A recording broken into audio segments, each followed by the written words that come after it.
Please, please আমার সাথে এটা করবেন না। রেশমার কণ্ঠস্বর কান্নায় ভেঙে যাচ্ছে, তার চোখ ভয়ে বিস্ফোরিত। চুপ কর। জাহিদ গর্জে উঠল, তার মুখ লালচে হয়ে উঠেছে পাশবিক কামনায়। আমার আমার খুব ব্যথা পাচ্ছি, দয়া করে ছেড়ে দিন আমায়, প্লিজ। নাটক বন্ধ কর, বেশি বাড়াবাড়ি করলে খারাপ হবে। জাহিদের গলায় কোনো দয়া নাই, শুধু ভোগের উন্মত্ততা। আমি আমি আপনার পায়ে ধরছি, প্লিজ আমার জীবনটা নষ্ট করবেন না। রেশমা মাটিতে লুটিয়ে পড়ল, তার শরীর থরথর করে কাঁপছে। হুম, এত সহজে তোকে ছাড়ছি না। আমার মা একা, আমি বাড়ি না গেলে উনি খুব চিন্তা করবেন, প্লিজ যেতে দিন আমায়। রেশমার প্রতিটি শব্দ কান্নায় ভেজা, তার অসহায়তা আকাশ ছুঁয়ে যাচ্ছে। তোর মায়ের কাছে গিয়ে বলবি তোর সাথে আজ খুব মজা হয়েছে। আল্লাহর দোহাই, এমন কাজ করবেন না, আমার আর কেউ নেই, প্লিজ। অনেক হয়েছে তোর ন্যাকামি, এবার চুপচাপ সব সহ্য কর। রেশমার আর্তনাদ যেন বাতাস ভেদ করে ছাড়িয়ে যাচ্ছিল, কিন্তু সেই পাষণ্ডের মনে এতটুকু দয়া জাগাতে পারছিল না। 2 বছর পর। এই, চোখে দেখে হাঁটতে পারিস না, কেউ ভূত। বিরক্তি আর ঘৃণায় সোনালি যেন ফেটে পড়ল, তার দামি ফোনটা পড়ে যেতে যেতে কোনো মতে বেঁচে গেল। রিয়াজ অপ্রস্তুত হয়ে তাড়াতাড়ি ফোনটা তোলার জন্য ঝুঁকল, তার কপালে বিন্দু বিন্দু ঘাম। আমি আমি দুঃখিত, আসলে আমি নতুন তো তাই।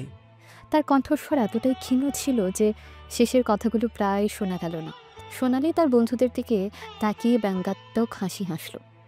দেখছিস তো, গ্রাম থেকে উঠে আসে এই খ্যাতগুলোকে দেখলেই বোঝা যায় এদের কোনো সেন্স নেই। ফ্যাশন সেন্স তো দূরের কথা, ঠিক করে হাঁটা চলারও কায়দা নেই। শহরের বুকে মাথা উঁচু করে দাঁড়িয়ে থাকা সেন্ট জেভিয়ার্স কলেজটি শুধু ঐতিহ্য আর শিক্ষার পীঠস্থানই ছিল না, বরং এটা ছিল আধুনিকতার এক উজ্জ্বল প্রতিচ্ছবি। ঝাঁ চকচকে প্রশস্ত করিডোর, শীতাতাপ নিয়ন্ত্রিত ক্লাসরুম, অত্যাধুনিক ল্যাবরেটরি, সব মিলিয়ে এক অন্য জগৎ। এই জৌলুসের মাঝে কিছুটা অপ্রত্যাশিতভাবে আগমন ঘটল এক নতুন ছাত্রের, রিয়াজ, যে কিনা শহর থেকে বহু দূরে এক শান্ত গ্রাম থেকে এখানে পড়তে এসেছিল। শহরের এই ঝলমলে আলো তার চোখে ধাঁধা লাগিয়ে দিচ্ছিল। রিয়াজ কলেজে ভর্তির দিন রাজু ছদ্মনামে পরিচিত হলো। তার পোশাক ছিল অতি সাধারণ, পুরনো, কিছুটা মলিন পাঞ্জাবি আর ঝিলে ঢালা প্যান্ট। কাঁধে ঝুলানো কাপড়ের ব্যাগটা যেন তার গ্রামীণ ঐতিহ্যের নীরব সাক্ষী। শহরের স্মার্ট ফ্যাশনেবল ছাত্রছাত্রীদের মাঝে সে যেন এক বেমানান ছবি। তার লাজুক আর জড়সড় ভাব প্রথম দিনই অনেকের দৃষ্টি আকর্ষণ করল, বিশেষ করে কলেজের এলিট গ্রুপের মধ্যমণি, ধনী আর অহংকারী ছাত্রী সোনালি এবং তার বন্ধুদের কাছে সে যেন এক নতুন খেলার পুতুল। সোনালি, যার রূপ আর ঐশ্বর্য কলেজের বাতাসে এক আলাদা ঔদ্ধত্যের জন্ম দিত, তার চারপাশে সবসময় একদল অনুগত বন্ধুর আনাগোনা লেগেই থাকত। দামি পোশাক, ব্র্যান্ডেড ব্যাগ আর মেকআপের হালকা প্রলেপে তার সৌন্দর্য আরও তীক্ষ্ণ হয়ে উঠত। আত্মবিশ্বাসের ঝলক তার চোখে মুখে সবসময় খেলা করত, আর অন্যদের তুচ্ছ জ্ঞান করাটা যেন তার স্বভাবসিদ্ধ ব্যাপার ছিল। প্রথম দিনের ক্লাস শেষে যখন রিয়াজ কিছুটা দিশেহারা হয়ে করিডোরে হাঁটছিল, তখনই অপ্রত্যাশিতভাবে সোনালির সাথে তার ধাক্কা লাগে। সোনালি তার বন্ধুদের সাথে হাসতে হাসতে যাচ্ছিল, আর রিয়াজ ভিড়ের মধ্যে তাল সামলাতে না পেরে সরাসরি গিয়ে ধাক্কা লাগে সোনালির সাথে। আর তারপরই তো সোনালি তাকে এইভাবে অপমান করল। তার বন্ধুরা হো হো করে হেসে উঠল, তাদের হাসি যেন রিয়াজের সরলতাকে আরও বেশি প্রকট করে তুলল। রিয়াজের মুখ লাল হয়ে গেল, অপমানে তার চোখ ভিজে এলো। সে আর কোনো কথা না বাড়িয়ে মাথা নিচু করে ভিড়ের মধ্যে মিশে যেতে চাইল। ঠিক সেই মুহূর্তে ভিড়ের মধ্য থেকে এগিয়ে এলো এক অন্যরকম ছিল, রোহান। তার পরনে ছিল উজ্জ্বল রঙের টি শার্ট, এলোমেলো চুল আর চোখে সবসময় লেগে থাকতো এক দুষ্টু হাসি। তার হাঁটা চলার ভঙ্গিও ছিল বেশ নাটকীয়। আরে আরে, কি হচ্ছে এখানে? আমাদের কলেজের নতুন অতিথিকে এভাবে অপমান করাটা কি তোমাদের মতো স্মার্ট ছেলে মেয়েদের মানায়? রোহানের কণ্ঠস্বরে ছিল কৃত্রিম গাম্ভীর্য, যা মুহূর্তে হাসি রোল তুলল। সোনালি ভ্রু কুচকে রোহানের দিকে তাকালো। তুমি আবার কোথা থেকে উদয় হলে, ক্লাউন? এটা আমাদের ব্যাপার, তুমি এর মধ্যে নাক গলাচ্ছ কেন? রোহান হাত দুটো বুকের কাছে এনে নাটকীয় ভঙ্গিতে বলল, ওহো, ক্লাউন। আমি তো ভাবতাম আমি হচ্ছে এই কলেজের একমাত্র এন্টারটেনমেন্ট ফ্যাক্টর, কিন্তু দেখছি এখানে আরও অনেকে আছেন যারা মানুষকে হাসাতে ভালোবাসেন, তবে তাদের হাসির উৎসটা একটু ভিন্ন। এই যা। তার কথা বলার ভঙ্গি আর মুখের ভেঙচি দেখে আশেপাশে দাঁড়িয়ে থাকা দু একজন ছাত্রছাত্রী হেসে ফেলল। সোনালি রাগে দাঁত কিরমির করতে লাগলো, কিন্তু রোহানের মজাদার মন্তব্যের কাছে তার রাগ যেন জল হয়ে গেল। রোহান এরপর রিয়াজের দিকে ঘুরে হাত বাড়িয়ে দিল। দোস্ত, তুমি একটু মন খারাপ করো না, এরা আসলে একটু অন্যরকম। শহরে এসেই যদি এমন চমকালো অভ্যর্থনা পাও, তাহলে বুঝতেই পারছো তোমার ভবিষ্যৎ কতটা উজ্জ্বল হতে চলেছে। কথাটা বলার সময় সে চোখ টিপে রিয়াজকে আশ্বস্ত করার চেষ্টা করল। রিয়াজ প্রথমে কিছুটা অবাক হলেও রোহানের আন্তরিকতা আর মজার কথা বলার ধরনে তার মুখ কিছুটা কোমল হলো। সে রোহানের হাত ধরে দুর্বলভাবে হাসল। ধন্যবাদ। আরে দূর, ধন্যবাদ দিয়ে কী হবে, চলো ক্যান্টিনে গিয়ে এক কাপ চা খাওয়া যাক। আর হ্যাঁ, আমার নাম রোহান। ভবিষ্যতে যদি এই কলেজে টিকে থাকতে চাও, তাহলে আমার সাথে বন্ধুত্ব করে নাও। আমি তোমাকে এখানকার সব আজব প্রাণীদের সাথে পরিচয় করিয়ে দেব। রোহান রিয়াজের কাঁধে হাত রেখে তাকে ক্যান্টিনের দিকে টেনে নিয়ে চলল। সোনালি এবং তার বন্ধুরা তখনও সেখানে দাঁড়িয়েছিল। রোহানের কাণ্ড দেখে হতবাক। সোনালির মনে রিয়াজের প্রতি আরও এক ধরনের বিরক্তি জন্ম নিল। এই খ্যাত ছেলেটার সাথে আবার এই পিটখুটে ক্লাউনটা জুটেছে। রাতের নীরবতা নেমে এসেছে শহরের বুকে। সেন্ট জেভিয়ার্স কলেজের আশেপাশে ছাত্রছাত্রীদের আনাগোনা কমে গেছে। রিয়াজ তার সাধারণ মেস বাড়ির ছোট্ট ঘরে বসেছিল। ঘরের এক কোণে তার বিছানা, অন্য কোণে একটা ছোট টেবিল আর একটা পুরনো চেয়ার। টেবিলের উপর খোলা ল্যাপটপের স্ক্রিনে একটা অল্প বয়সী মেয়ের ছবি। নিষ্পাপ মুখ, গভীর কালো চোখ, যেন কোনো গভীর বেদনার প্রতিচ্ছবি। ল্যাপটপের পাশে রাখা একটা ফাইলে বিভিন্ন তথ্য আর ছবি সাজানো। রিয়াজের মুখ কঠিন, চিন্তার ভাঁজ তার কপালে স্পষ্ট। এই শান্ত লাজুক ছেলেটার ভেতরে যেন অন্য এক মানুষ বাস করে। কিছুক্ষণ পর তার ফোন বেজে উঠল। স্ক্রিনে একটা নম্বর ভেসে উঠল, অফিস। রিয়াজ তাড়াতাড়ি কলটা ধরল। হ্যাঁ স্যার। রিয়াজের কণ্ঠস্বরে সে আগের জড়তা আর লাজুকতা একেবারেই উধাও। সেখানে এক পেশাদারিত্বের সুর। রাজু, কি খবর? কলেজে সব ঠিক আছে? ওপাশ থেকে ভেসে এলো এক গম্ভীর কণ্ঠস্বর। হ্যাঁ স্যার, ভর্তি হয়েছে। এখানকার পরিবেশ একটু অন্যরকম। রিয়াজ চারপাশের পরিবেশটা হালকাভাবে বোঝানোর চেষ্টা করল। আমরা জানি তোমার আসল কাজটা ভুলে যেও না। মেয়েটির ব্যাপারে কোনো নতুন তথ্য পেয়েছো? রিয়াজ কিছুক্ষণ চুপ থেকে বলল, এখনও না স্যার, তবে আমি খোঁজখবর নেওয়া শুরু করেছি। আমার মনে হয় খুব তাড়াতাড়ি কিছু সূত্র পাওয়া যাবে। সাবধানে থেকো, তোমার ছদ্মবেশ যেন কেউ বুঝতে না পারে। আমাদের কাছে খবর আছে সেই ছেলেটা এখনও শহরের বাইরে যায়নি। আমি সেদিকেই খেয়াল রাখছি স্যার। খুব তাড়াতাড়ি আমি আপনাদের জানাবো। ঠিক আছে, কোনো দরকার হলে আমাদের সাথে যোগাযোগ করো। কলটা কেটে গেল। রিয়াজ ল্যাপটপের স্ক্রিনের দিকে আবার তাকালো। সে নাবালিকা মেয়েটার ছবি, হারানো শৈশবের এক করুণ প্রতিচ্ছবি।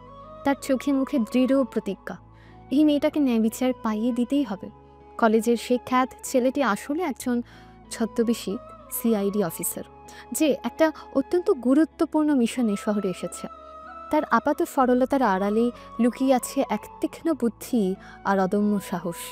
শহরের ঝলমলে আলো আর কলেজের হাসি খুশির পরিবেশ তার আসল উদ্দেশ্যকে চাপা দিতে পারবে না। খুব শীঘ্রই তার এই ছদ্মবেশের আড়ালে থাকা আসল পরিচয় প্রকাশ পাবে।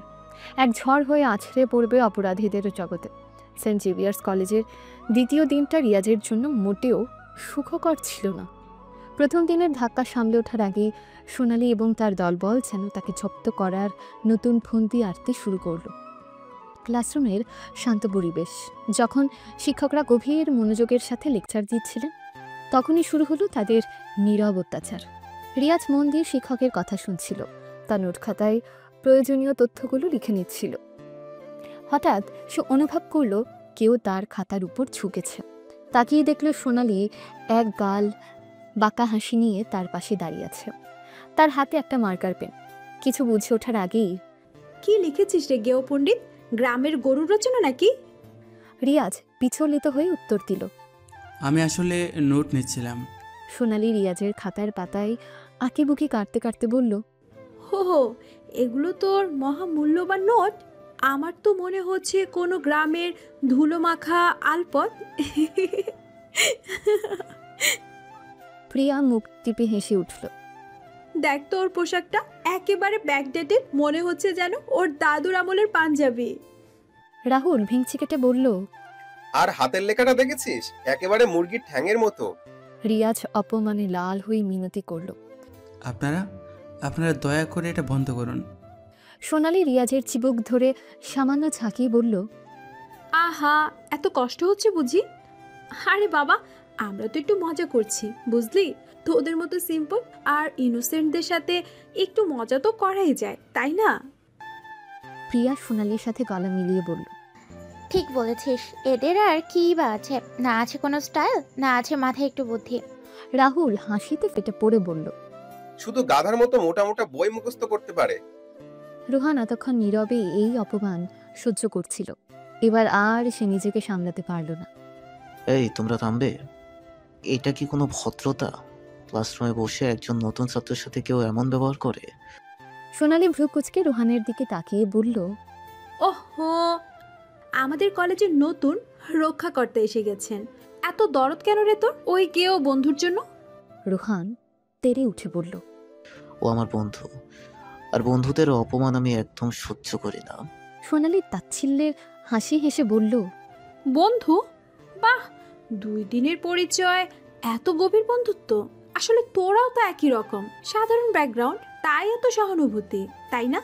রোহান রাগে গড়গড় করতে করতে বলল। তুমি জানো তুমি কি বলছো? রিয়াজ রোহানের হাত ধরে টেনে শান্ত করার চেষ্টা করল। রোহান প্লিজ শান্ত হও, এদের কথায় কান দিও না। সোনালি বিদ্রুপের সুরে বলল, দেখলি তো কেমন ঢরপুক, মুখ ফুটে একটা কথা বলার সাহসও নেই। ক্লাসের ঘণ্টা বাজার পর যখন ছাত্রছাত্রীরা ক্যান্টিনের দিকে যাচ্ছিল, তখনও রিয়াজের পিছু ছাড়ল না সোনালির দলবল। ট্রেতে নিজের খাবার নিয়ে একটা নির্জন টেবিলের দিকে এগিয়ে যাচ্ছিল রিয়াজ। রোহান তার পাশেই ছিল। হঠাৎ পেছন থেকে সোনালির সেই স্থূলকায় বন্ধু আকাশ ইচ্ছাকৃতভাবে রিয়াজের সাথে ধাক্কা মারল। ওহ সরি, আমি একদম খেয়াল করিনি। রিয়াজ হতভম্ব হয়ে নিজের পোশাকের দিকে তাকিয়েই রইল। এটা কি হলো? সোনালি হাসতে হাসতে এগিয়ে এসে বলল, কি হলো? আরে বাবা, একটু তাড়াতাড়ি পড়েছে তো কি হয়েছে? তোদের মতো গরিব ঘরের ছেলেদের কাপড়ের দাগ লাগলে আর কি হবে? প্রিয়া ঠোঁট টিপে হেসে বলল, ঠিকই বলেছিস, এদের তো একটা জামা, তাই না? রাহুল হাসিতে ফেটে পড়ে বলল, এবার সারাদিন এই পোশাকেই ঘুরতে হবে, ফ্যাশন আইকন। রোহান রাগে আকাশের দিকে তেড়ে গিয়ে বলল, এই মোটা, তোরা তো সাহস কি করে হয়, ইচ্ছে করে ধাক্কা মারলি? আকাশ পেশি ফুলিয়ে উদ্ধত্তের সাথে বলল। তো কি করবি, মারবি নাকি? সোনালি রোহানের সামনে এসে দাঁড়ালো, তার চোখে বিজয়ের হাসি। তুমি বেশি বাড়াবাড়ি করছো রোহান, এটা আমাদের নিজেদের মধ্যকার সামান্য আনন্দ, তোমার এত গায়ে লাগছে কেন? তোমাদের আনন্দ? তোমরা একটা নিরীহ ছেলেকে দিনের পর দিন অপমান করছো, আর তোমরা বলছো এটা তোমাদের আনন্দ? আকাশ ধমকের সুরে বলল, বেশি কথা বললে তোকেও এর ফল ভুগতে হবে। রিয়াজ ধীরে কিন্তু দৃঢ় স্বরে বলল, রোহান চল এখান থেকে, এদের সাথে কথা বলার কোনো মানেই নেই।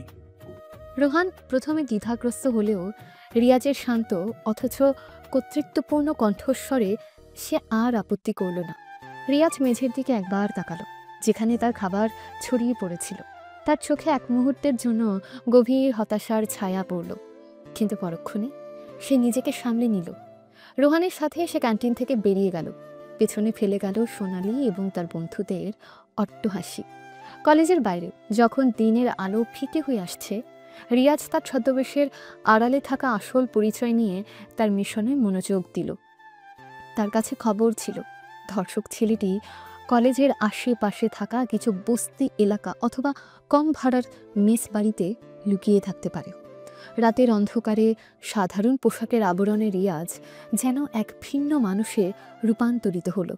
তার চোখে সে অসহায় বা লাজক ভাব আর দেখা গেল না। সেখানে জ্বলে উঠল এক তীক্ষ্ণ অনুসন্ধানী দৃষ্টি, যা শিকারের গন্ধ পাওয়া শিকারীর মতো স্থির। প্রথম পদক্ষেপ হিসেবে সে একটি পুরনো চায়ের দোকানে গেল, যেখানে স্থানীয় শ্রমিক ও সাধারণ মানুষের আনাগোনা লেগেই থাকত। সেখানে বসে সে কিছুক্ষণ চা পান করল এবং আশেপাশের লোকজনের কথাবার্তা মনোযোগ দিয়ে শোনার চেষ্টা করল। তাদের আলোচনা থেকে যদি কোনো সূত্র পাওয়া যায় সে আশায় সে কান খাড়া করে রেখেছিল। কোনো অসংলগ্ন মন্তব্য বা অস্বাভাবিক গতিবিধি তার তীক্ষ্ণ নজরে এড়ালো না। এরপর রিয়াজ একটা সরু অন্ধকার গলির দিকে এগিয়ে গেল, যে পথটি বেশ কয়েকটা পুরনো মেস বাড়ির দিকে চলে গেছে। গলির দুপাশে আবছা আলো আর বাতাসে ভেসে আসছিল এক ধরনের স্যাঁতস্যাঁতে অস্বাস্থ্যকর গন্ধ। রিয়াজ সাবধানে চারপাশ নিরীক্ষণ করতে করতে হাঁটছিল। তার প্রতিটি পদক্ষেপ ছিল নীরব, যেন কোনো অভিজ্ঞ গোয়েন্দা তার লক্ষ্যবস্তুর দিকে এগিয়ে যাচ্ছে। একটা জীর্ণ মেস বাড়ির সামনে কিছু সন্দেহজনক লোকের জটলা তার দৃষ্টি আকর্ষণ করল। তাদের পোশাক, মুখের অভিব্যক্তি এবং চাপা স্বরে কথোপকথনের ভঙ্গি দেখে মনে হচ্ছিল তারা কোনো অবৈধ কার্যকলাপের সাথে জড়িত। রিয়াজ কিছুটা দূরত্ব বজায় রেখে একটা অন্ধকার কোণে দাঁড়িয়ে তাদের পর্যবেক্ষণ করতে লাগল।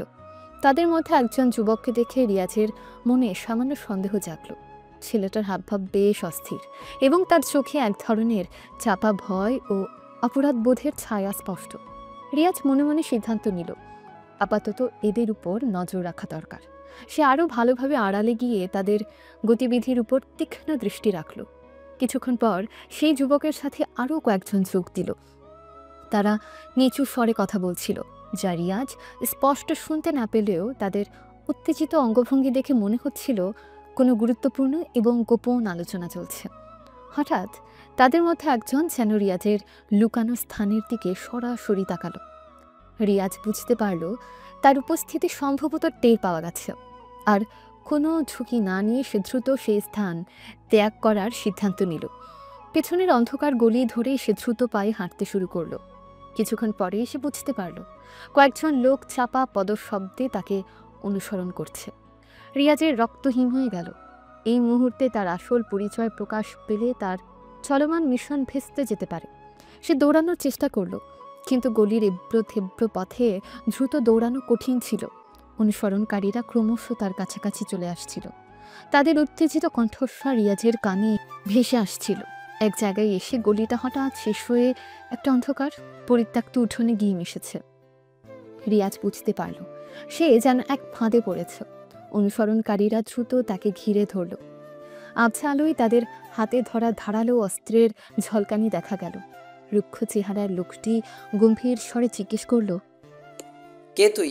এত রাতে এখানে কি করছিলে? রিয়াজ কোনো উত্তর দেওয়ার আগেই একজন তার দিকে ধারালো ছুরি নিয়ে ছাপিয়ে পড়ল। রিয়াজ দ্রুত সরে গিয়ে আঘাতটা কোনো মতে এড়িয়ে গেল। তার মনে মনে একটাই চিন্তা ঘুরপাক খাচ্ছিল, যে কোনো মূল্যে তার ছদ্মবেশ রক্ষা করতে হবে। সে সাধারণ ভীতু ছাত্রদের মতোই দুর্বল প্রতিরোধ করার ভান করতে লাগলো, যদিও তার ভেতরের প্রশিক্ষিত সিআইডি অফিসারের প্রতিটি পদক্ষেপ ছিল সুচিন্তিত এবং আত্মরক্ষামূলক। বেশ কিছুক্ষণ ধস্তাধস্তির পর রিয়াজ সুযোগ বুঝে তার পূর্ণ শক্তি দিয়ে এক জোরে ধাক্কা মারল, যার ফলে কয়েকজন অনুসরণকারী সাময়িকভাবে ভারসাম্য হারিয়ে ফেলল। সেই সুযোগে রিয়াজ অন্ধকারের সুবিধা নিয়ে সেখান থেকে পালাতে সক্ষম হলো। তার শরীরে কয়েক জায়গায় সামান্য আঘাত লেগেছিল, জামাকাপড় ছিঁড়ে গিয়েছিল, কিন্তু সেদিকে ভ্রুক্ষেপ না করে সে দ্রুত কলেজের হোস্টেলের দিকে ছুটতে শুরু করলো। রাতের অন্ধকারে তার এই বিপজ্জনক অভিযান তাকে কিছু মূল্যবান সূত্র এনে দিয়েছিল। ধর্ষক ছেলেটি সম্ভবত একা নয়, সে কোনো শক্তিশালী আশ্রয়দাতার অধীনে লুকিয়ে আছে এবং সে আশ্রয়দাতা সম্ভবত এই এলাকার কোনো সুসংগঠিত অপরাধী দলের সাথে যুক্ত। এখন তার পরবর্তী পদক্ষেপ হবে আরও গোপনে এবং সাবধানে সে আশ্রয়দাতার সন্ধান করা, যাতে মূল অপরাধীকে আইনের হাতে তুলে দেওয়া যায়। কলেজে ফিরে নিজের ছোট্ট মেসের ঘরে বসে রিয়াজ তার ল্যাপটপ বের করলো এবং আজকে রাতের অপ্রত্যাশিত ঘটনার বিস্তারিত বিবরণ তার টিমের কাছে দ্রুত টাইপ করে পাঠালো। তার মনে একটাই প্রশ্ন বারবার ঘুরপাক খাচ্ছিল, সোনালি এবং তার বন্ধুরা কলেজে তার সাথে যে ক্রমাগত অপমানজনক ব্যবহার করছে তা কি শুধুই সাধারণ বুলিং, নাকি এর পেছনে অন্য কোনো গভীর উদ্দেশ্য লুকিয়ে আছে? তাদের তীক্ষ্ণ নজর এবং বিদ্বেষপূর্ণ আচরণ মাঝে মাঝে তাকে ভাবিয়ে তোলে। যদিও সে জানে তার প্রধান লক্ষ্য এখন সেই নাবালিকা মেয়েটির ধর্ষককে খুঁজে বের করে ন্যায় বিচার প্রতিষ্ঠা করা। তবু কলেজেরই অপমানজনক পরিস্থিতি তার মনের উপর একটা চাপা অস্বস্তি সৃষ্টি করছে। পরের দিন কলেজে গিয়ে রিয়াজকে আবার সে একই প্রতিকূল পরিস্থিতির সম্মুখীন হতে হলো। সোনালির ব্যঙ্গ, তার বন্ধুদের উপহাস এবং কৌতূহলী দৃষ্টি। কিন্তু রিয়াজ জানে তাকে ধৈর্য ধরতে হবে। তার আসল পরিচয় এবং তার মিশনের প্রকৃত উদ্দেশ্য যে কোনো মূল্যে গোপন রাখতে হবে, কারণ এই আপাত সরল খ্যাত ছেলেটির ছদ্মবেশের আড়ালে লুকিয়ে আছে এক তীক্ষ্ণ বুদ্ধি, অদম্য সাহস এবং ন্যায় বিচার প্রতিষ্ঠার এক ইস্পাত কঠিন প্রতিজ্ঞা, যা একদিন সমস্ত অন্যায় আর অপরাধের মুখোশ খুলে দেবে। সেন্ট জেভিয়ার্স কলেজের দিন যত গড়াচ্ছিল, রিয়াজের খ্যাত পরিচয়টা যেন আরও বেশি করে সকলের আলোচনার কেন্দ্রবিন্দুতে পরিণত হচ্ছিল। সোনালি এবং তার দলবল তাদের অপমানজনক কার্যকলাপ চালিয়ে যাচ্ছিল, কিন্তু এর মধ্যে এমন কিছু ঘটনা ঘটল যা সকলের, বিশেষত সোনালির অহংকারে জোরে ধাক্কা দিল। একদিন কলেজের সাহিত্য ক্লাসে অধ্যাপক ইকবাল প্রাচীন সাহিত্য নিয়ে আলোচনা করছিলেন। জটিল একটা প্রশ্ন তিনি ক্লাসের শিক্ষার্থীদের দিকে ছুড়ে দিলেন, যার উত্তর দিতে অনেকেই হিমশিম খাচ্ছিল। সোনালি, যে সব সময় নিজেকে ক্লাসের সেরা ছাত্রী হিসেবে জাহির করত, সেও একটা প্রশ্নের উত্তর নিয়ে কিছুক্ষণ মাথা চুলকে চুপ করে রইল। ক্লাসের অন্যান্য ধনী ও মেধাবী ছাত্রছাত্রীদের মধ্যেও গুঞ্জন শোনা গেল, কিন্তু কেউই সঠিক উত্তরের দিশা খুঁজে পাচ্ছিল না। ঠিক সেই মুহূর্তে ক্লাসের পেছনের বেঞ্চ থেকে মৃদু অথচ স্পষ্ট একটা কণ্ঠস্বর ভেসে এলো। স্যার, আমার মনে হয় এর সঠিক উত্তরটি হলো। অধ্যাপক ইকবাল ভ্রু কুচকে জিজ্ঞাসা করলেন, তুমি তুমি কি নিশ্চিত? রিয়াজ আত্মবিশ্বাসের সাথে উত্তর দিল, হ্যাঁ স্যার, আমার মনে হয় প্রাচীন ভারতীয় সাহিত্য তত্ত্বে ধ্বনিবাদ একটি গুরুত্বপূর্ণ স্থান অধিকার করে। যদিও আনন্দবর্ধনে ধন্যালোক একটি গুরুত্বপূর্ণ কাজ, তবে এর প্রভাব ভারতীয় উপমহাদেশের সাহিত্য চিন্তায় সুদূর প্রসারী। বাংলাদেশেও সাহিত্য সমালোচনার ক্ষেত্রে এই তত্ত্বের আলোচনা পাওয়া যায়। ধ্বনিবাদ অনুযায়ী কাব্যের আত্মা হল ব্যঞ্জনা বা ধ্বনি। একটি কবিতা বা সাহিত্যকর্ম কেবল তার বাহ্য অর্থের মাধ্যমেই রস সৃষ্টি করে না, বরং এর অন্তর্নিহিত ব্যঞ্জনা বা দ্যোতনাও রসায়নে মুখ্য ভূমিকা নেয়। ধ্বনি তিন প্রকার হতে পারে: বস্ত্রধ্বনি, অলঙ্কারধ্বনি এবং রসধ্বনি। যেখানে বাহ্য অর্থ গৌণ হয়ে ব্যঙ্গার্থ প্রধান হয়ে ওঠে, সেখানেই ধ্বনির চমৎকারিত্ব উপলব্ধি করা যায়। রিয়াজ থামল। তার বলার ভঙ্গি ছিল শান্ত কিন্তু আত্মবিশ্বাসী। ক্লাসের সকলেই অবাক হয়ে তার দিকে তাকিয়েছিল। অধ্যাপক ইকবাল কিছুক্ষণ নীরব থেকে ধীরে ধীরে বললেন, অসাধারণ রিয়াজ, তুমি সত্যিই খুব ভালো বলেছ। তোমার ব্যাখ্যা একেবারে নির্ভুল এবং স্পষ্ট। এই প্রশ্নের উত্তর তো ক্লাসের কেউ দিতে পারেনি। তুমি কিভাবে এই জটিল তত্ত্ব সম্পর্কে জানলে? স্যার, আসলে আমি গ্রামে থাকতে পুরনো সাহিত্য নিয়ে কিছু বই পড়ার সুযোগ পেয়েছিলাম। সেখানে ভারতীয় সাহিত্য তত্ত্বের একটি সাধারণ আলোচনা ছিল, যেখানে ধ্বনিবাদের উল্লেখ ছিল। আমার বিষয়টি বেশ আগ্রহোদ্দীপক লেগেছিল, তাই কিছুটা পড়েছিলাম। খুব ভালো। অধ্যাপকের প্রশংসা শুনে ক্লাসের অনেকেই রিয়াজের দিকে অবাক হয়ে তাকালো। সোনালি, যে এতক্ষণ আত্মবিশ্বাসের সাথে বসেছিল, তার মুখটা যেন ফ্যাকাশে হয়ে গেল। এই গেও ছেলেটা কিভাবে এমন কঠিন প্রশ্নের উত্তর দিতে পারলো? তা যেন তার বোধগম্যের বাইরে ছিল। ক্লাসের পর করিডোরে সোনালি তার বন্ধুদের সাথে দাঁড়িয়ে ফিসফিস করে কথা বলছিল। দেখেছিস তো, ওই খ্যাটটা আজ শিক্ষকের কাছে কত বাহবা পেল। আমার তো বিশ্বাসই হচ্ছে না। প্রিয়া ঈর্ষার সাথে বলল, হ্যাঁ রে, আমারও খুব খারাপ লাগছে। সব সময় ফার্স্ট কল তো আমিই হই, আজ ওই গ্রামের ছেলেটা সব ক্রেডিট নিয়ে গেল। রাহুল ষড়যন্ত্রের হাসি হেসে বলল, চিন্তা করিস না সোনালি, এর একটা ভিত করা দরকার। ওকে বুঝিয়ে দিতে হবে যে ও আসলে কোথায় দাঁড়িয়ে আছে। ঠিক বলেছিস। এবার আমি ওকে এমন শিক্ষা দেব যে আর কখনো আমাদের সামনে মাথা উঁচু করে দাঁড়াতে সাহস পাবে না। কিছুদিন পর যখন সেমিস্টারের পরীক্ষা চলছিল, তখন সোনালি ও তার দলবল রিয়াজকে হেনস্থা করার নতুন কৌশল অবলম্বন করল। একদিন রিয়াজ ক্লাসে এসে দেখল তার একটা গুরুত্বপূর্ণ পাঠ্য বই তার ব্যাগে নেই। সে তন্ন তন্ন করে ব্যাগ খুঁজিয়েও বইটা পেল না। পরীক্ষার আগে এই বইটা তার খুবই দরকার ছিল। রিয়াজ বুঝতে পারছিল এটা নিশ্চয়ই সোনালির কাজ। রিয়াজ উদ্বিগ্ন হয়ে রোহানকে বলল, দোস্ত, আমার সেই সাহিত্য বইটা খুঁজে পাচ্ছি না। কাল রাতেও তো আমার কাছে ছিল। কি বলছিস? কোথায় গেল ওটা? আমার মনে হয় সোনালি আর তার দল কিছু করেছে। আবার শুরু করেছে ওরা? ওদের আর কোনো কাজ নেই। পরীক্ষা ঠিক আগে বই হারিয়ে যাওয়ায় রিয়াজ খুব সমস্যায় পড়েছিল। রোহান তাকে তার নিজের বই দিয়ে কিছুটা সাহায্য করার চেষ্টা করেছিল, কিন্তু তাতে রিয়াজের প্রস্তুতি তেমন ভালো হয়নি। শুধু বই লুকানোই নয়, সোনালি এবং তার বন্ধুরা রিয়াজকে ভুল তথ্য দিয়েও হেনস্থা করার চেষ্টা করত। কোনো অ্যাসাইনমেন্টের ডেডলাইন সম্পর্কে ভুল খবর দেওয়া, পরীক্ষার সিলেবাস নিয়ে মিথ্যা তথ্য ছড়ানো, এগুলো ছিল তাদের নিত্যদিনের কাজ। রিয়াজ সরল বিশ্বাসে তাদের কথা শোনে। একদিন রোহান ক্যান্টিনে বসে সোনালির দলের কাণ্ডকারখানা নিয়ে হাসাহাসি করছিল।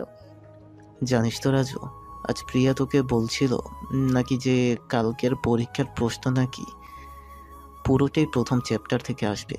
সত্যি? কিন্তু স্যার তো বলেছিলেন। রোহান হাসি থামিয়ে বলল, আরে বোকা, ও তো তোর সাথে মজা করছিল। আসলে কালকের পরীক্ষার সব চ্যাপ্টার মিলিয়ে প্রশ্ন হবে। উফ, এরা আমাকে পাগল করে দিবে। রোহান রিয়াজের কাঁধে হাত রেখে বলল, চিন্তা করিস না দোস্ত, আমি তো আছি।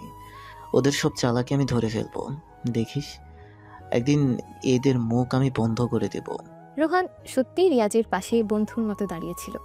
সে যেমন রিয়াজকে সোনালির দলের হাত থেকে বাঁচানোর চেষ্টা করত, তেমনি বিভিন্ন মজার কথা আর কৌতুক দিয়ে রিয়াজের মন ভালো করার চেষ্টা করত। রোহানের কমিক টাইমিং ছিল অসাধারণ। তার কথা বলার অঙ্গভঙ্গি সবকিছুতেই একটা মজার ছোঁয়া থাকত। সোনালির দলের কোনো অপকর্মের কথা শুনলেই রোহান এমন সব মন্তব্য করত যে রিয়াজও না হেসে পারত না। একদিন রোহান সোনালির নকল করে এমন একটা ব্যঙ্গাত্মক কবিতা আবৃত্তি করলো যে ক্যান্টিনের অনেকে হেসে লুটিপুটি খেল। কবিতাটা ছিল এইরকম: সোনালাপু, অহংকারের ফল, নাকটা উঁচুতে যেন বিদ্যুতের খুঁটি, গরিব দেখলে মুখটা বেঁকায় যেন তেঁতুল খাওয়া মুখ। সোনালির কানেও সেই কবিতা পৌঁছালো এবং সে রাগে ফুঁসতে লাগলো, কিন্তু রোহানের রসবোধের কাছে তার রাগ যেন বারবার পরাজিত হচ্ছিল। তবে রোহানের এই বন্ধুত্বের আড়ালে রিয়াজ তার আসল মিশন চালিয়ে যাচ্ছিল নীরবে। কলেজের অপমান আর সোনালির বিদ্বেষপূর্ণ আচরণকে সে একপাশে সরিয়ে রেখে তার লক্ষ্যের দিকে স্থির ছিল। রাতের অন্ধকারে সে এখনও তার অনুসন্ধানের কাজ চালিয়ে যাচ্ছিল, নতুন কোনো সূত্রের সন্ধানে। একদিন রাতে যখন কলেজের আশেপাশে শুনশান নীরবতা, রিয়াজ একটা পুরনো গ্যারেজের কাছে গিয়েছিল, যেখানে তার কাছে খবর ছিল ধর্ষক ছেলেটার দলের কিছু সদস্য প্রায়ই রাতে আড্ডা দেয়। অন্ধকারে লুকিয়ে রিয়াজ তাদের কথাবার্তা শোনার চেষ্টা করছিল। শুনেছিস তো, বস নাকি খুব তাড়াতাড়ি মাল সরানোর ব্যবস্থা করছেন। হ্যাঁ, দিন তারিখ সব ঠিক হয়ে গেছে। কিন্তু পুলিশ যদি টের পায়? পুলিশ এখানে আসার সাহস পাবে না, আর পেলেও আমাদের কি করতে হবে তা আমরা জানি। তাদের কথাবার্তা থেকে রিয়াজ বুঝতে পারছিল এরা কোনো বড় ধরনের অবৈধ কাজের সাথে জড়িত। ধর্ষক ছেলেটাও সম্ভবত এই চক্রের একজন সামান্য সদস্য। হঠাৎ তাদের মধ্যে একজন বাইরে কারো পায়ের শব্দ শুনতে পেল। কে ওখানে? রিয়াজ দ্রুত সেখান থেকে সরে পড়ল। তার মনে হচ্ছিল তার উপস্থিতি টের পাওয়া গেছে। পরের দিন কলেজে রোহান রিয়াজের কপালে একটা নতুন আঘাতের চিহ্ন দেখতে পেল। রাজু, এটা আবার কি হলো? কাল রাতে কোথায় গিয়েছিলি তুই? আরে ইয়ার, রাস্তায় একটা খাম্বার সাথে ধাক্কা লেগেছিলাম। খাম্বা? রাতে রাস্তায় কি করছিলি তুই? আসলে একটু দরকার ছিল। সোনালিও তাদের কথাবার্তা শুনছিল। রিয়াজের রহস্যময় আচরণ তার সন্দেহ আরও বাড়িয়েছিল। এই খ্যাত ছেলেটা আসলে কি চায়? কেন সে রাতে বাইরে ঘুরে বেড়ায়? তার মনে হাজারটা প্রশ্ন ভিড় করতে শুরু করলো। তবে আপাত দৃষ্টিতে কলেজে রিয়াজের জীবনটা ছিল অপমান আর রোহানের বন্ধুত্বের এক অদ্ভুত মিশ্রণ। একদিকে সোনালির অহংকার আর তার দলের বিদ্বেষ, অন্যদিকে রোহানের অকুণ্ঠ সমর্থন আর মজার সঙ্গ। এই দুয়ের মাঝে রিয়াজ তার আসল পরিচয় গোপন রেখে ধীরে ধীরে তার লক্ষ্যের দিকে এগিয়ে যাচ্ছিল। এক ছদ্মবেশী সিআইডি অফিসার, যে কিনা ন্যায় বিচার প্রতিষ্ঠার জন্য অপেক্ষা করছে সঠিক সময়ের। ক্যান্টিনের এক কোণে বসে রিয়াজ তার কফির কাপে চুমুক দিচ্ছিল, কিন্তু তার চোখ স্থির ছিল না। সে তীক্ষ্ণ দৃষ্টিতে আশেপাশে নজর রাখছিল, যেন কোনো গোপন সংকেতের জন্য অপেক্ষা করছে। রোহান তার স্বভাব সিদ্ধ ভঙ্গিতে একের পর এক কৌতুক শুনিয়ে রিয়াজের মনোযোগ আকর্ষণের চেষ্টা করছিল। কিন্তু রিয়াজের মন ছিল অন্য কোথাও। দোস্ত, তুই কি প্রেমিকের জন্য এত আনমরা হয়ে আছিস, নাকি আবার সেই সাহিত্য দেবের চিন্তায় মগ্ন? রিয়াজ অন্যমনস্কভাবে বলল, না, তেমন কিছু না। ঠিক তখনই রিয়াজের পকেট থেকে তার পুরনো স্ক্র্যাচ পড়া ফোনটা বেজে উঠল। স্ক্রিনে ভেসে ওঠা নম্বরটা অচেনা। রিয়াজ তাড়াতাড়ি ফোনটা ধরলো এবং ক্যান্টিনের কোলাহল থেকে একটু দূরে সরে গেল। হ্যালো। অপর প্রান্ত থেকে ফিসফিস করে ভেসে এলো, রাজু, আমি কালাম, তোমার জন্য একটা খবর আছে। রিয়াজ কণ্ঠস্বরে উত্তেজনা নিয়ে জিজ্ঞেস করলো, কি খবর কালাম? কিছু জানতে পেরেছো? হ্যাঁ, আমার লোক মারফত খবর পেয়েছি, সেই ছেলেটা, মানে যার খোঁজ করছো, সে সম্ভবত কলেজের আশেপাশে একটা বস্তি এলাকায় লুকিয়ে আছে। পুরনো একটা ভাঙা মেসেও নাকি তাকে কয়েকবার দেখা গেছে। ঠিকানা বলতে পারবে? কালাম কিছুক্ষণ নীরব থেকে বলল, ঠিকানা এখনও পুরোপুরি কনফার্ম না, তবে আমি চেষ্টা করছি বের করার। তুমি আপাতত ওই এলাকাগুলোতে একটু খোঁজ খবর নাও, সাবধানে থেকো, জায়গাটা খুব একটা ভালো না। ঠিক আছে কালাম, ধন্যবাদ তোমাকে। ফোন রেখে রিয়াজ গভীর চিন্তায় ডুবে গেল। একটা ক্ষীণ আলোর রেখা দেখা যাচ্ছে। এবার তাকে নিজের ছদ্মবেশ বজায় রেখে সে এলাকায় অনুসন্ধান করতে হবে। রাতে যখন শহরের আলো নিভু নিভু, রিয়াজ তার সাধারণ পোশাকের উপর একটা পুরনো জ্যাকেট চাপালো, মুখটা একটা মাফলার দিয়ে আড়াল করল। তার চোখে সেই শান্ত লাজুক ছাত্রের ভাব আর নেই, সেখানে এক দৃঢ় সংকল্পের ছায়া। সে সন্তর্পণে কলেজের পেছনের গেট দিয়ে বেরিয়ে গেল এবং অন্ধকার রাস্তায় মিশে গেল। বস্তির দিকে সরু এবড়ো খেবড়ো পথ ধরে রিয়াজ হাঁটতে শুরু করলো। দুপাশে জীর্ণ কুড়ে ঘর, আর বাতাসে ভেসে আসছিল নোংরা আর অস্বাস্থ্যকর গন্ধ। মাঝে মাঝে কিছু সন্দেহজনক লোকের আনাগোনা চোখে পড়ছিল। তাদের চোখে মুখে ছিল ক্লান্তির ছাপ, আবার কারো কারো দৃষ্টিতে ছিল চাপা উত্তেজনা। রিয়াজ সাবধানে তাদের এড়িয়ে যাচ্ছিল, কোনো রকম দৃষ্টি আকর্ষণ করতে চাইছিল না। একটা পুরনো প্রায় ভাঙা মেসের সামনে এসে রিয়াজ থামল। জায়গাটা নির্জন, আর চারদিকে একটা গা ছমছমের নীরবতা বিরাজ করছিল। রিয়া চারপাশ ভালোভাবে পর্যবেক্ষণ করলো। কিছু জানালা ভাঙা, আর দরজার কপাটগুলো ক্যাচ ক্যাচ করছিল দমকা হাওয়ায়। হঠাৎ রিয়াজ দেখতে পেল মেসের ভেতরের একটা জানালার ফাঁক দিয়ে আবছা আলো দেখা যাচ্ছে। সে সন্তর্পণে এগিয়ে গেল এবং জানালার কাছে উকি মারল। ভেতরে কয়েকজন লোক বসে তাস খেলছিল, আর তাদের মধ্যে একজনকে রিয়াজের পরিচিত মনে হলো। সে ছেলেটা যার ছবি সে ল্যাপটপে দেখেছিল। ধর্ষক, সন্দেহভাজন। রিয়াজের হৃদস্পন্দন দ্রুত হয়ে গেল। এটাই কি সেই লুকানোর জায়গা? সে আরও ভালোভাবে দেখার চেষ্টা করছিল। ঠিক তখনই পেছন থেকে একটা কর্কশ কণ্ঠ ভেসে এলো, এই ছেলে, এইখানে কি করছিস? রিয়াজ চমকে পেছনে ফিরে দেখল একজন লম্বা পেশিবহুল লোক তার দিকে সন্দেহের চোখে তাকিয়ে আছে।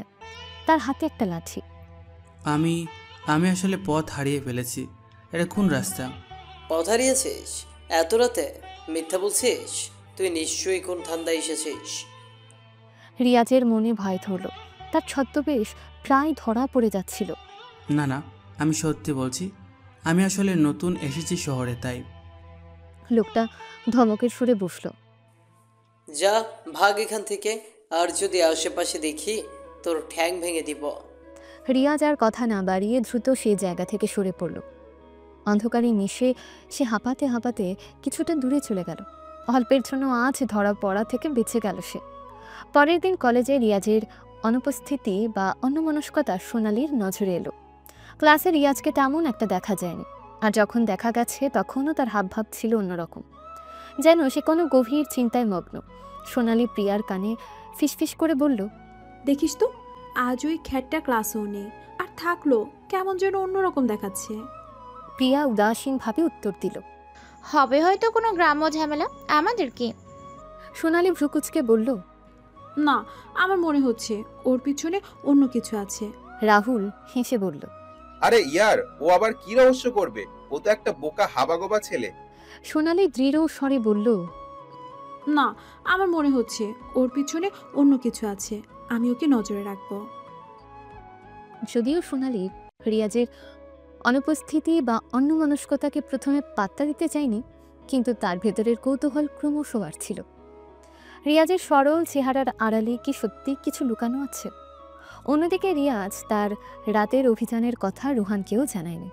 সে বুঝতে পারছিল এই মিশনের কথা যত কম লোক জানে ততই ভালো। তবে তার মনে একটাই চিন্তা, সে যে ক্লুটা পেয়েছে সেটা যেন সত্যি হয় এবং খুব তাড়াতাড়ি সে সেই ধর্ষককে আইনের হাতে তুলে দিতে পারে। তার রাতের বিপজ্জনক অভিযান ব্যর্থ হয়নি। সে অন্তত সে ছেলেটার সম্ভাব্য লুকানোর জায়গার সন্ধান পেয়েছে। এখন তাকে আরও সাবধানে এবং কৌশলে সেই মেস এবং বস্তি এলাকায় নজরদারি চালাতে হবে। একদিন রোহান রিয়াজের মেস ঘরের দরজায় কড়া নাড়ল। রিয়াজ তখন তার ল্যাপটপে কিছু জরুরি তথ্য দেখছিল। দরজার আওয়াজে কিছুটা বিরক্ত হলো। দোস্ত, দরজা খুলতো, তোর জন্য একটা বিরাট সারপ্রাইজ আছে। রোহানের কণ্ঠস্বর বাইরে থেকে ভেসে এলো। রিয়াজ দরজা খুলে দেখল রোহানের হাতে একটা বিশাল সাইজের কেক। এটা কি? রোহান হাসি মুখে বলল, আরে ইয়ার, আজ না তোর জন্মদিন। যদিও তুই বলিসনি, কিন্তু আমার সোর্স খবর এনেছে। রিয়াজ বিরক্তির সাথে বলল, রোহান, আজ আমার জন্মদিন নয়। রোহান কেকের বাক্সটা ধরে দাঁড়িয়ে বলল, তাহলে এটা কার জন্মদিন? আমার কি ভুল হলো? হঠাৎ তার চোখ রিয়াজের টেবিলের উপর পড়ল। সেখানে একটা ছোট কালো রঙের ডিভাইস পড়েছিল, ওয়াকিটকির মতো দেখতে, কিন্তু আরও আধুনিক। এটা কি? তোর কাছে এইসব গ্যাজেট কোত্থেকে এলো? রিয়াজ তাড়াতাড়ি ডিভাইসটা লুকাতে চেষ্টা করে বলল, ও, এটা এটা আমার একটা পুরনো ইলেকট্রনিক ডায়েরি। রোহান চোখ কপালে তুলে বলল, ইলেকট্রনিক ডায়েরি? এটা তো একেবারে সিনেমার স্পাইডার মতো জিনিস। এর মধ্যে কি আছে রে? তোর গোপন প্রেমিকার নাম্বার? রিয়াজ একটু হেসে বলল, আরে না না, ওসব কিছু না। এটা আসলে আমার গ্রামের এক বন্ধু পাঠিয়েছিল। পুরনো দিনের জিনিস, তাই একটু অন্যরকম দেখতে। পুরনো দিনের জিনিস? আর তুই এটা টেবিলের উপর ফেলে রেখেছিস? নিশ্চয়ই এর মধ্যে কোনো রহস্য আছে। সে ডিভাইসটা ধরার চেষ্টা করলো, কিন্তু রিয়াজ দ্রুত সেটা সরিয়ে ফেলল। রোহান, ওটা ধরবি না, ওটা ভেঙে যেতে পারে। ঠিক আছে বাবা, ঠিক আছে, ধরবো না। কিন্তু তুই আমার কাছে কিছু লুকাচ্ছিস, এটা আমি বুঝতে পারছি। তাদের মধ্যে যখনই মজার অথচ কিছুটা চাপা উত্তেজনাপূর্ণ পরিস্থিতি চলছিল, তখন কলেজের অন্য প্রান্তে সোনালি তার বন্ধুদের সাথে বসে রিয়াজকে নিয়ে নতুন এক ষড়যন্ত্র আঁটছিল। তোমরা রাজি তো? এবার খেলাটা আরো জমবে। প্রিয়া কৌতূহলের সাথে জিজ্ঞাসা করল, কি প্ল্যান আছে তোর মাথায়? আমরা একটা বাজি ধরবো, দেখবো কে ওই খ্যাত ছেলেটাকে সবচেয়ে বেশি বোকা বানাতে পারে। রাহুল উৎসাহের সাথে বলল, বাজি? দারুণ, আমি রাজি। আকাশ পেট চুলকাতে চুলকাতে বলল, আমিও আছি, দেখি তো কতটা বোকা ও। সোনালি আত্মবিশ্বাসের সাথে বলল, আমি চ্যালেঞ্জ করছি, ও আমার ফাঁদে ঠিক পা দেবে।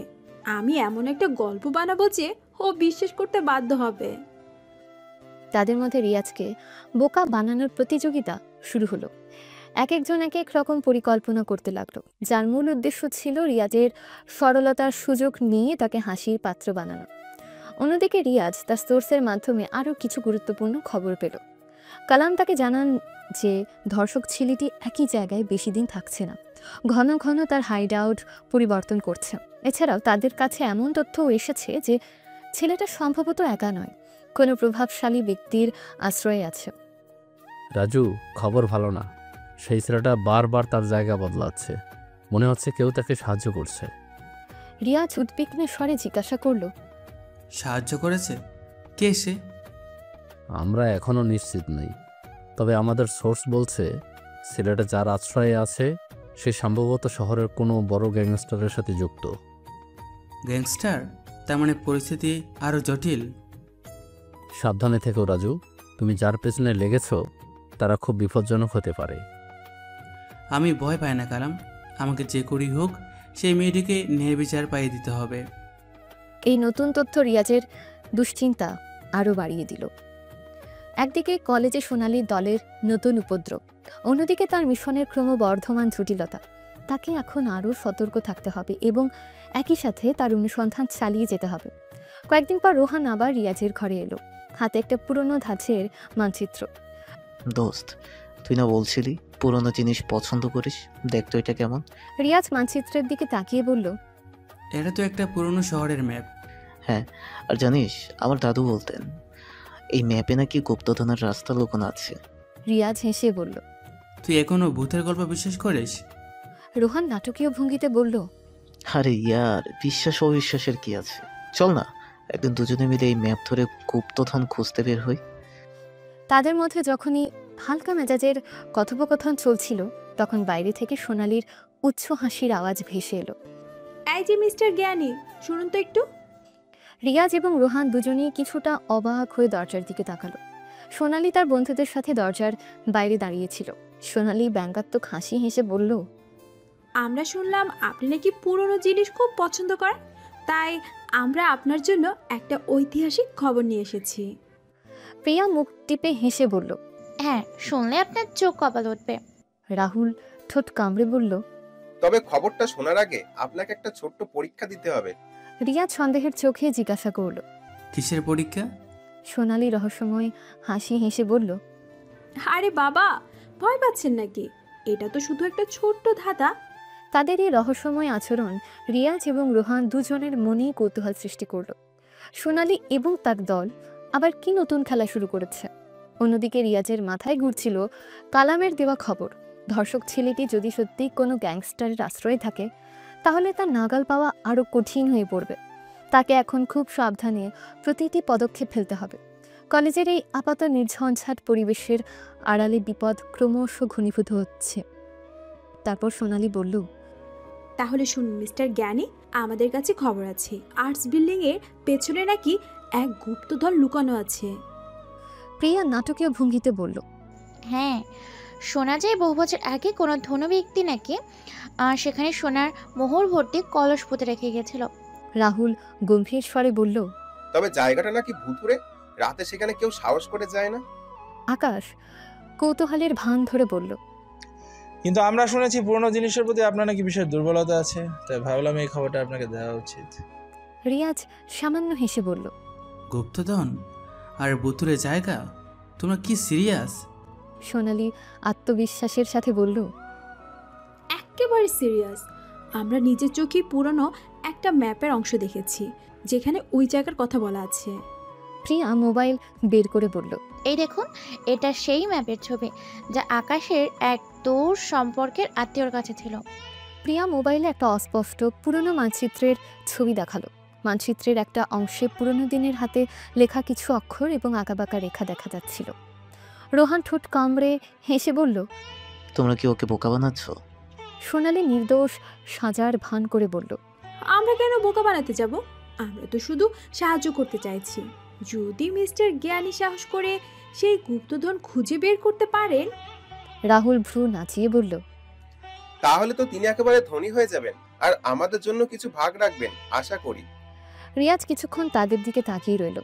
তাদের চোখে মুখে দুষ্টুমি আর ছাপা হাসির ঝিলিক স্পষ্ট। সে বুঝতে পারছিল এটা তাদের একটা চাল, কিন্তু তাদের পরিকল্পনাটা ঠিক কি তা সে আন্দাজ করতে পারছিল না। তাহলে সেই গুপ্তধনটা ঠিক কোথায় লুকানো আছে বলে তোমরা মনে করো? সোনালি মানচিত্রের দিকে তাকিয়ে বলল, ম্যাপ অনুযায়ী পুরনো আর্টস বিল্ডিং এর ঠিক পেছনের দিকের একটা পুরনো কুয়োর কাছে নাকি সেই গুপ্তধন লুকানো আছে। প্রিয়া আগ্রহের সাথে বলল, তবে কুয়োটা অনেক দিন ধরে বন্ধ রাখা হয়েছে, ভেতরে নাকি বিষাক্ত গ্যাসও থাকতে পারে। রাহুল ভয় দেখানোর চেষ্টা করে বলল, আর শোনা যায় রাতে নাকি সেখানে পুরনো দিনের সেই ধনী ব্যক্তির আত্মা ঘোরাঘুরি করে। রোহান রিয়াজের কানে ফিসফিস করে বলল, দেখছিস তো, একেবারে সিনেমার গল্প, এদের মতলব ভালো না। আমি বুঝতে পারছি। সোনালি অধৈর্য হয়ে বলল, তাহলে মিস্টার জ্ঞানী, আপনি কি সেই গুপ্তধন উদ্ধারের অভিযানে সামিল হচ্ছেন নাকি ভূতের ভয়ে পিছিয়ে যাচ্ছেন? ঠিক আছে, আমি তোমাদের সাথে যাব। দেখা যাক সেই গুপ্তধন আর ভূত কতটা সত্যি।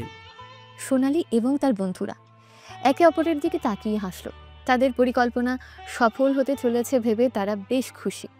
রাতে যখন কলেজ ক্যাম্পাস প্রায় জনশূন্য, সোনালি, প্রিয়া, রাহুল এবং আকাশ পুরনো আর্টস বিল্ডিংয়ের পেছনে অপেক্ষা করছিল। তাদের হাতে ছিল টর্চ লাইট আর কিছু হালকা সরঞ্জাম। কিছুক্ষণ পর রিয়াজ এবং রোহানও সেখানে এসে পৌঁছালো। সোনালি ব্যঙ্গাত্মক হাসি হেসে বলল, এই যে আমাদের সাহসী গুপ্তধন শিকারী, আসুন, আপনার জন্য সব প্রস্তুত। রিয়াজ শান্তভাবে বলল, দেখা যাক কি প্রস্তুত। তারা পুরনো জং ধরা লোহার গেট খুলে ভেতরে প্রবেশ করল। আর্টস বিল্ডিংটা বহু বছর ধরে ব্যবহার না হওয়ায় সেখানে একটা ভুতুড়ে পরিবেশ সৃষ্টি হয়েছিল। ধুলো আর মাকড়সার জালে চারপাশ ঢাকা, আর দমকা হাওয়ায় জানালার কপাটগুলো ক্যাচ ক্যাচ শব্দ করছিল। প্রিয়া ভয় ভয় বলল, আমার কিন্তু একটু ভয় লাগছে। রাহুল তাকে সাহস জুগিয়ে বলল, আরে বোকা, এটা তো শুধু একটা পুরনো বিল্ডিং। তারা টর্চ লাইটের আলোয় পথ দেখতে দেখতে বিল্ডিংয়ের পেছনের দিকে এগিয়ে গেল। সেখানে সত্যিই একটা পুরনো বন্ধ কুয়ো দেখা গেল। কুয়োর চারপাশ আগাছা আর ভাঙা ইটে ভর্তি। সোনালি উত্তেজিত হয়ে বলল, এই তো সেই কুয়াটা, ম্যাপে ঠিক এইরকমই দেখাচ্ছিল। আকাশ কৌতূহলের সাথে বলল, তাহলে এবার কি করতে হবে? এবার মিস্টার জ্ঞানী তার জাদু দেখাবেন, কিভাবে তিনি এই বন্ধ কুয়োর ভিতরে প্রবেশ করে গুপ্তধন খুঁজে বের করেন, সেটাই দেখার। রোহান বিরক্তির সাথে বলল, তোমরা কি ভাবছোটা কি? এটা একটা বিপজ্জনক জায়গা হতে পারে। আর ইয়ার, ও তো একজন জ্ঞানী মানুষ, সব বিপদ তুচ্ছ করে গুপ্তধন উদ্ধার করতে পারবে। রিয়াজ কুয়োর চারপাশটা ভালোভাবে দেখল। জায়গাটা সত্যিই বিপজ্জনক ছিল। কুয়োর মুখটা পুরনো কাঠের তক্তা দিয়ে ঢাকা, যা বহু জায়গায় ভেঙে গেছে। ভেতরে অন্ধকার আর স্যাঁতস্যাঁতে ভাব স্পষ্ট বোঝা যাচ্ছিল। তোমরা কি সত্যি মনে করো এখানে কোনো গুপ্তধন আছে? সোনালি আত্মবিশ্বাসের সাথে বলল, অবশ্যই আছে, আমরা মিথ্যে বলছি না। প্রিয়া আগ্রহের সাথে বলল, তাহলে আপনি কি ভেতরে যাবেন? রিয়াজ কিছুক্ষণ চুপ থেকে কুয়োর দিকে তাকিয়ে রইল, তারপর ধীরে ধীরে বলল, ঠিক আছে, আমি ভিতরে যাব। রোহান উদ্বিগ্ন হয়ে বলল, তুই কি পাগল হয়েছিস? এটা বিপজ্জনক হতে পারে। আমার মনে হয় না এখানে কোনো গুপ্তধন আছে, কিন্তু এদের আসল উদ্দেশ্যটা কি সেটা আমার জানা দরকার। সোনালি এবং তার বন্ধুরা রিয়াজের কথায় বেশ উৎসাহিত হলো। তারা ভাবতেও পারেনি রিয়াজ এত সহজে তাদের ফাঁদে পা দেবে। সোনালি মনে মনে বলল, দেখি এবার তুমি কত বড় জ্ঞানী। রিয়াজ একটা ভাঙা কাঠের তক্তা সরিয়ে কুয়োর ভেতরের দিকে তাকালো। অন্ধকার আর একটা হালকা পচা গন্ধ ভেসে আসছিল। ঠিক সেই মুহূর্তে উপর থেকে সোনালির ইশারায় রাহুল এবং আকাশ তাদের হাতে থাকা একটা বালতি ভর্তি আবর্জনা কুয়োর ভেতরে ফেলে দিল। ধপ করে একটা বিকট শব্দ হলো, আর সাথে সাথে কুয়োর ভেতর থেকে ঝাঁঝালো দুর্গন্ধযুক্ত গ্যাস বের হতে শুরু করলো। প্রিয়া নাকে রুমাল চেপে বলল, উফ, এটা কিসের গন্ধ? সোনালি হাসতে হাসতে বলল, এটা হলো গুপ্তধনের আসল সুবাস। রাহুল হো হো করে হেসে বলল, কেমন লাগলো মিস্টার জ্ঞানী? এবার বুঝলেন তো পুরনো জিনিসের আসল মূল্য? আকাশ পেট ঝাঁকিয়ে হেসে বলল, আমরা আপনাকে একটা ঐতিহাসিক অভিজ্ঞতা দিলাম, তাই না? রিয়াজ বুঝতে পারছিল এটা তাদের পরিকল্পনা ছিল, তাকে বোকা বানানো এবং সম্ভবত কোনো বিপদে ফেলা। কিন্তু তাদের এই ছেলে মানুষই কাণ্ডকারখানায় তার রাগ হওয়ার বদলে হাসি পেল। তোমরা এটাই করতে চেয়েছিলে? সোনালি বিজয়ের হাসি হেসে বলল, হ্যাঁ, কেমন লাগলো আমাদের গুপ্তধন অভিযান? রিয়াজ বুঝতে পারলো তাকে বোকা বানানো হয়েছে। সে কিছু না বলে শুধু মুচকি হাসি দেয়।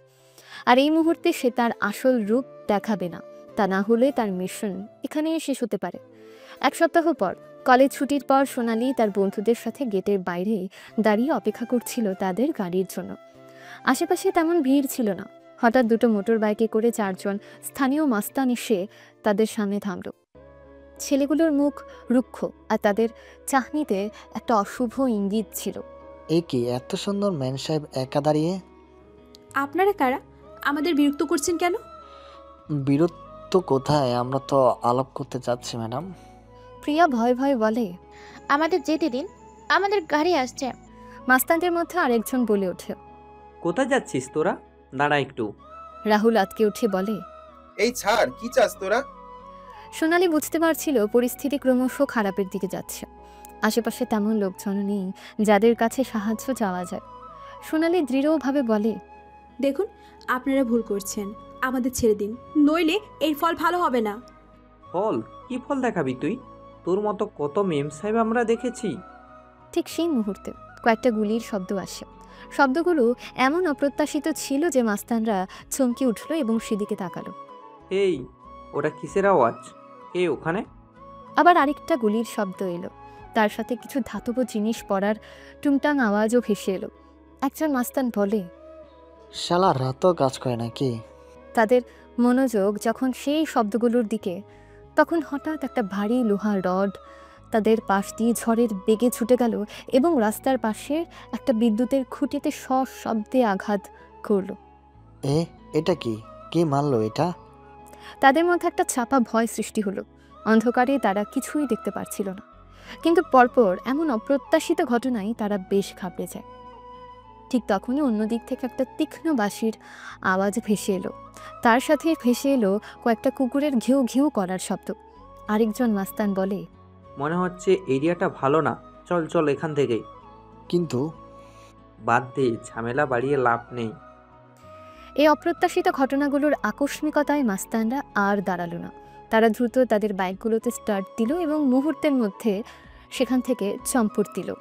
সোনালি এবং তার বন্ধুরা হাঁপাতে হাঁপাতে দাঁড়িয়েছিল। তাদের বিশ্বাস হচ্ছিল না যে এত সহজে তারা এই বিপদ থেকে মুক্তি পেল। প্রিয়া ভয়ে কাঁপা কাঁপা স্বরে বলল, ওহ মাই গড, এটা কি হয়েছিল? রাহুল হতভম্ব হয়ে বলে, বুঝতে পারছি না হঠাৎ কি শুরু হলো। সোনালি চারপাশে তাকিয়ে বলে, কে বা কারা আমাদের বাঁচালো? তারা অন্ধকারে ভালোভাবে দেখার চেষ্টা করলো, কিন্তু কিছুই স্পষ্ট দেখতে পেল না।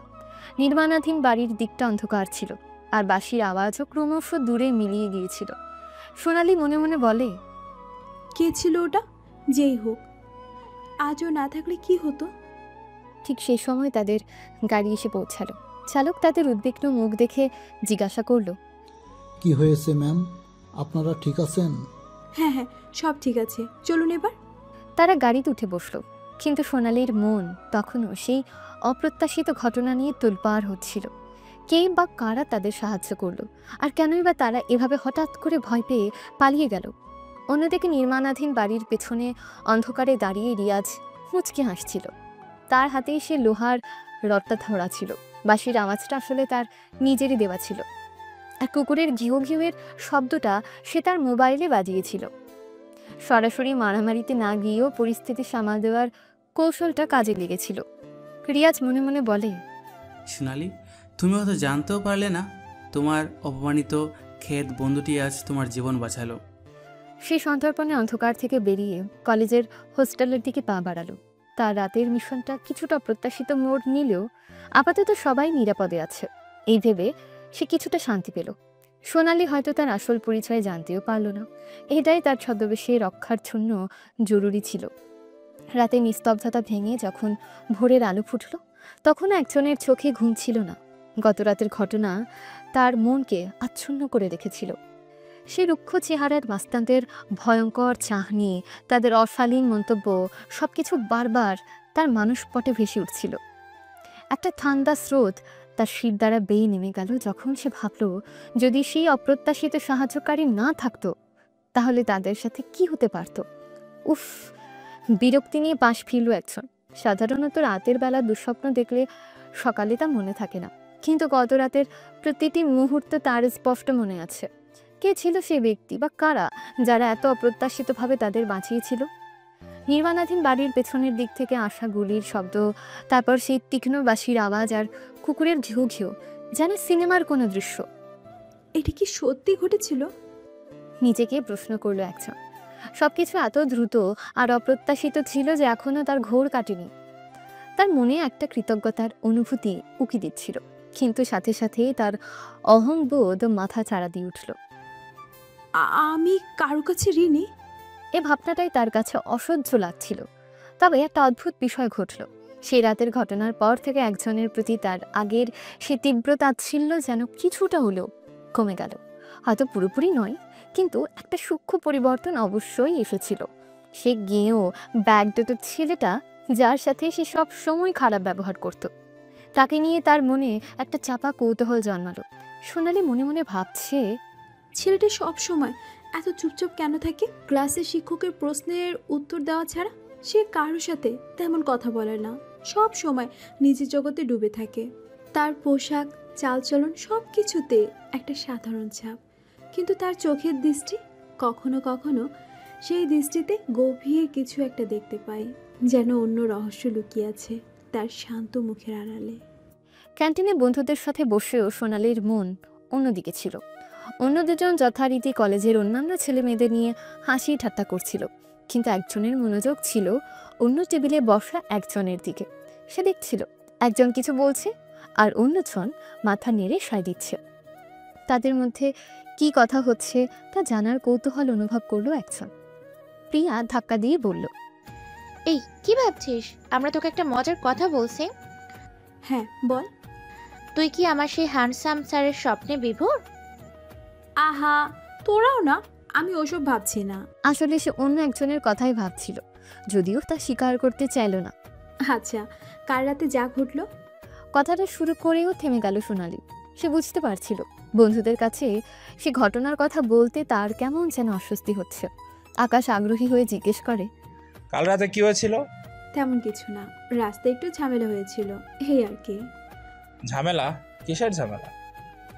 বাদ দাও তো, ও ওসব পুরনো কথা।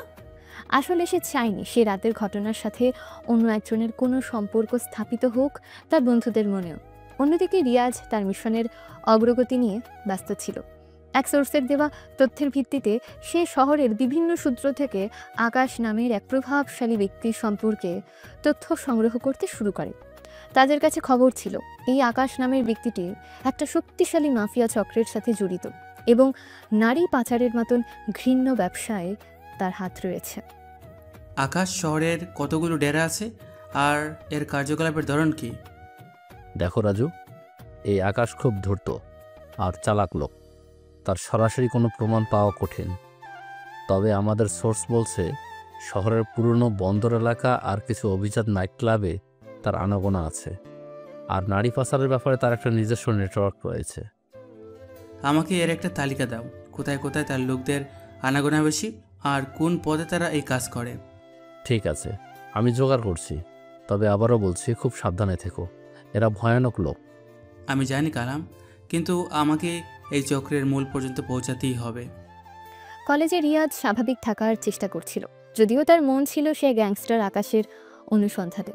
আর রোহান যথারীতি তার পাশে ছিল, বিভিন্ন মজার কথা দিয়ে তার মনোযোগ অন্যদিকে সরানোর চেষ্টা করছিল। দোস্ত, কাল রাতে তুই কোথায় গিয়েছিলি? আমি তোকে মেসে খুঁজে পাইনি। তেমন কিছু না, একটু দরকার ছিল বাইরে। দরকার? এত রাতে? সব ঠিক তো? হ্যাঁ দোস্ত, সব ঠিক, তুই চিন্তা করিস না। তাদের কথোপকথনের মাঝে একজন তাদের পাশ দিয়ে যাচ্ছিল।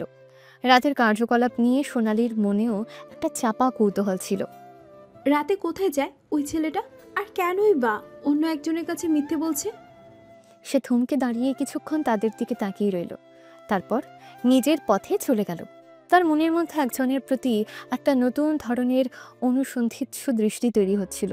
আগের সেই অবজ্ঞা আর উদ্ধত্তের সাথে একটা চাপা কৌতূহল যেন মিশে যাচ্ছিল। একজন তখনও জানে না কলেজের সে অহংকারী মেয়েটি এখন তার প্রতিটি পদক্ষেপ নীরবে পর্যবেক্ষণ করছে। আর অন্যজন অন্ধকারে থাকা সে গ্যাংস্টার আকাশের আসল পরিচয় সম্পর্কে কিছুই জানে না, যে কিনা পরিচিত বন্ধু মহলেরই একজন। সময়ের সাথে সাথে পর্দা উঠবে আর সত্যের আলোয় উদ্ভাসিত হবে অনেক অজানা সম্পর্ক আর রহস্য। সেন্ট জেভিয়ার্স কলেজের বার্ষিক ক্রীড়া প্রতিযোগিতা তখন মধ্য গগনে। চারদিকে উৎসবের আমেজ, ছাত্রছাত্রীদের উল্লাস আর বিভিন্ন ইভেন্টের উত্তেজনাপূর্ণ মুহূর্ত। রিয়াজ সাধারণত এসব কোলাহল থেকে দূরে থাকতেই পছন্দ করে, কিন্তু রোহানের জোড়াজুড়িতে আজ সে মাঠের একপাশে দাঁড়িয়ে বন্ধুদের সাথে হালকা গল্প করছিল। হঠাৎ মাঠের অন্য প্রান্তে একটা গন্ডগোল শুরু হয়। প্রথমে সামান্য ধাক্কাধাক্কি, তারপর ক্রমশ তা হাতাহাতির রূপ নিল। দুই দল ছাত্র, এক পক্ষ কলেজের সিনিয়র, অন্য পক্ষ ফ্রেশার, কোনো একটা বিষয় নিয়ে উত্তপ্ত বাক্য বিনিময় করছিল, যা মুহূর্তে শারীরিক সংঘর্ষে পরিণত হলো। পরিস্থিতি দ্রুত নিয়ন্ত্রণের বাইরে চলে যাচ্ছিল। দোস্ত, চল তো দেখি কি হচ্ছে, উত্তেজিত হয়ে বলল রোহান এবং ভিড়ের দিকে পা বাড়ালো। রিয়াজের অনিচ্ছা সত্ত্বেও সেও রোহানের পিছু পিছু গেল। ভিড়ের কাছে পৌঁছাতে দেখা গেল কয়েকজন ছাত্র একে অপরের উপর ঝাঁপিয়ে পড়েছে।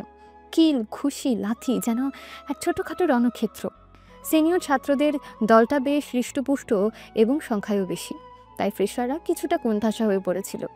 ঠিক সেই সময় সিনিয়র দলের একজন বিশাল দেহী ছাত্র এক দুর্বল ফ্রেশারকে দৌড়ে সজোরে ধাক্কা মারল। ছেলেটা হুমড়ি খেয়ে মাটিতে পড়ল। রোহান আর স্থির থাকতে পারল না। এই কি হচ্ছে তোমাদের?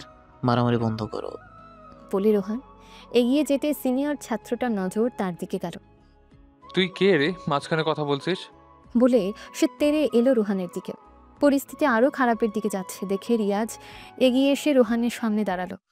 তার শান্ত মুখে একটা চাপা উত্তেজনার ছায়া দেখা গেল। ভাই থামো, এটা খেলার জায়গা, মারামারির নয়। শান্ত স্বরে বলল রিয়াজ। সিনিয়র ছাত্রটি তাচ্ছিলের হাসি হেসে বলে, তুই আবার কে, সাধুপুরুষ নাকি? সর এখান থেকে, নইলে তোকে প্যাদানি দেবো। কথা শেষ না হতেই সে রিয়াজের দিকে ঘুষি চালালো। রিয়াজ অপ্রত্যাশিতভাবে দ্রুত মাথা সরিয়ে নিল, যেন তার শরীর মুহূর্তে বিদ্যুৎ খেলে গেল। আগন্তুকের ঘুষি তার মুখের পাশ দিয়ে বেরিয়ে গেল এক চুল দূরত্বে। আক্রমণকারী হতভম্ব হয়ে গেল রিয়াজের ক্ষিপ্রতায়।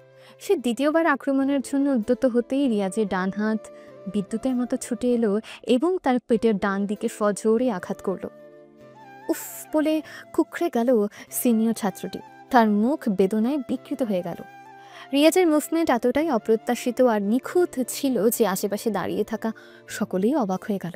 শান্তশিষ্ট লাজুক রিয়াজের মধ্যে ক্ষিপ্রতা তারা আগে কখনো দেখেনি। কিন্তু এখানেই শেষ নয়। সিনিয়র দলের আরও কয়েকজন রিয়াজের দিকে তেড়ে এলো। তাদের সম্মিলিত আক্রমণে রিয়াজ কিছুটা বেকায়দায় পড়ল, তবে তার শরীর যেন আত্মরক্ষায় এক সহজাত প্রবৃত্তিতে চলতে শুরু করলো। একজনের লাথি সে এক ঝটকায় ধরে ফেলল, তারপর তার ভারসাম্য নষ্ট করে মাটিতে ফেলে দিল। অন্য একজন যখন পেছন থেকে আক্রমণ করতে এলো, রিয়াজ দ্রুত ঘুরে তার কনুই দিয়ে লোকটার পাঁজরে আঘাত করল। ফাইটটা যেন কোনো অ্যাকশন সিনেমার দৃশ্য। রিয়াজের প্রতিটি মুভমেন্ট ছিল ক্ষিপ্র, নিখুঁত এবং অভাবনীয়। তার পায়ের কাজ, হাতের তালুর ব্যবহার, শরীরের ভারসাম্য সবকিছুই যেন কোনো প্রশিক্ষিত যোদ্ধার মতো। অথচ কয়েক মুহূর্ত আগেও সে একজন সাধারণ শান্ত ছাত্রের মতোই দাঁড়িয়েছিল। 1 মিনিটেরও কম সময়ের মধ্যে রিয়াজ 3 জন সিনিয়র ছাত্রকে ধরাশায়ী করে ফেলল। তাদের মুখ বেদনায় কুঁচকেছিল আর তারা হতভম্ব হয়ে রিয়াজের দিকে তাকিয়েছিল। ভিড়ের মধ্যে পিন পতন নীরবতা নেমে এলো, যেন কিছুই হয়নি।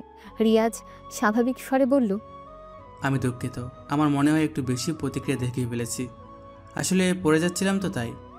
কথাটা শেষ না করে সে একটা শুকনো হাসি হাসল, যেন যা ঘটেছে তা নিতান্তই দুর্ঘটনা বা আত্মরক্ষার তাগিদে অনিচ্ছাকৃত ছিল। রোহান বিস্ফোরিত চোখে রিয়াজের দিকে তাকিয়েছিল।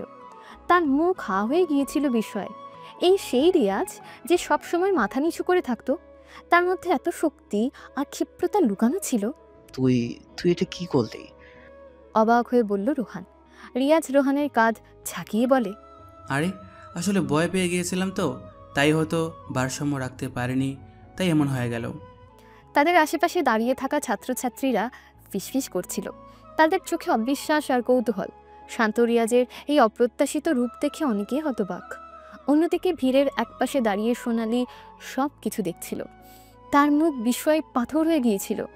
গতরাতের সে রহস্যময় সাহায্যকারী আর আজকের এই অবিশ্বাস্য ফাইট, দুটোর মধ্যে কি কোনো যোগসূত্র আছে?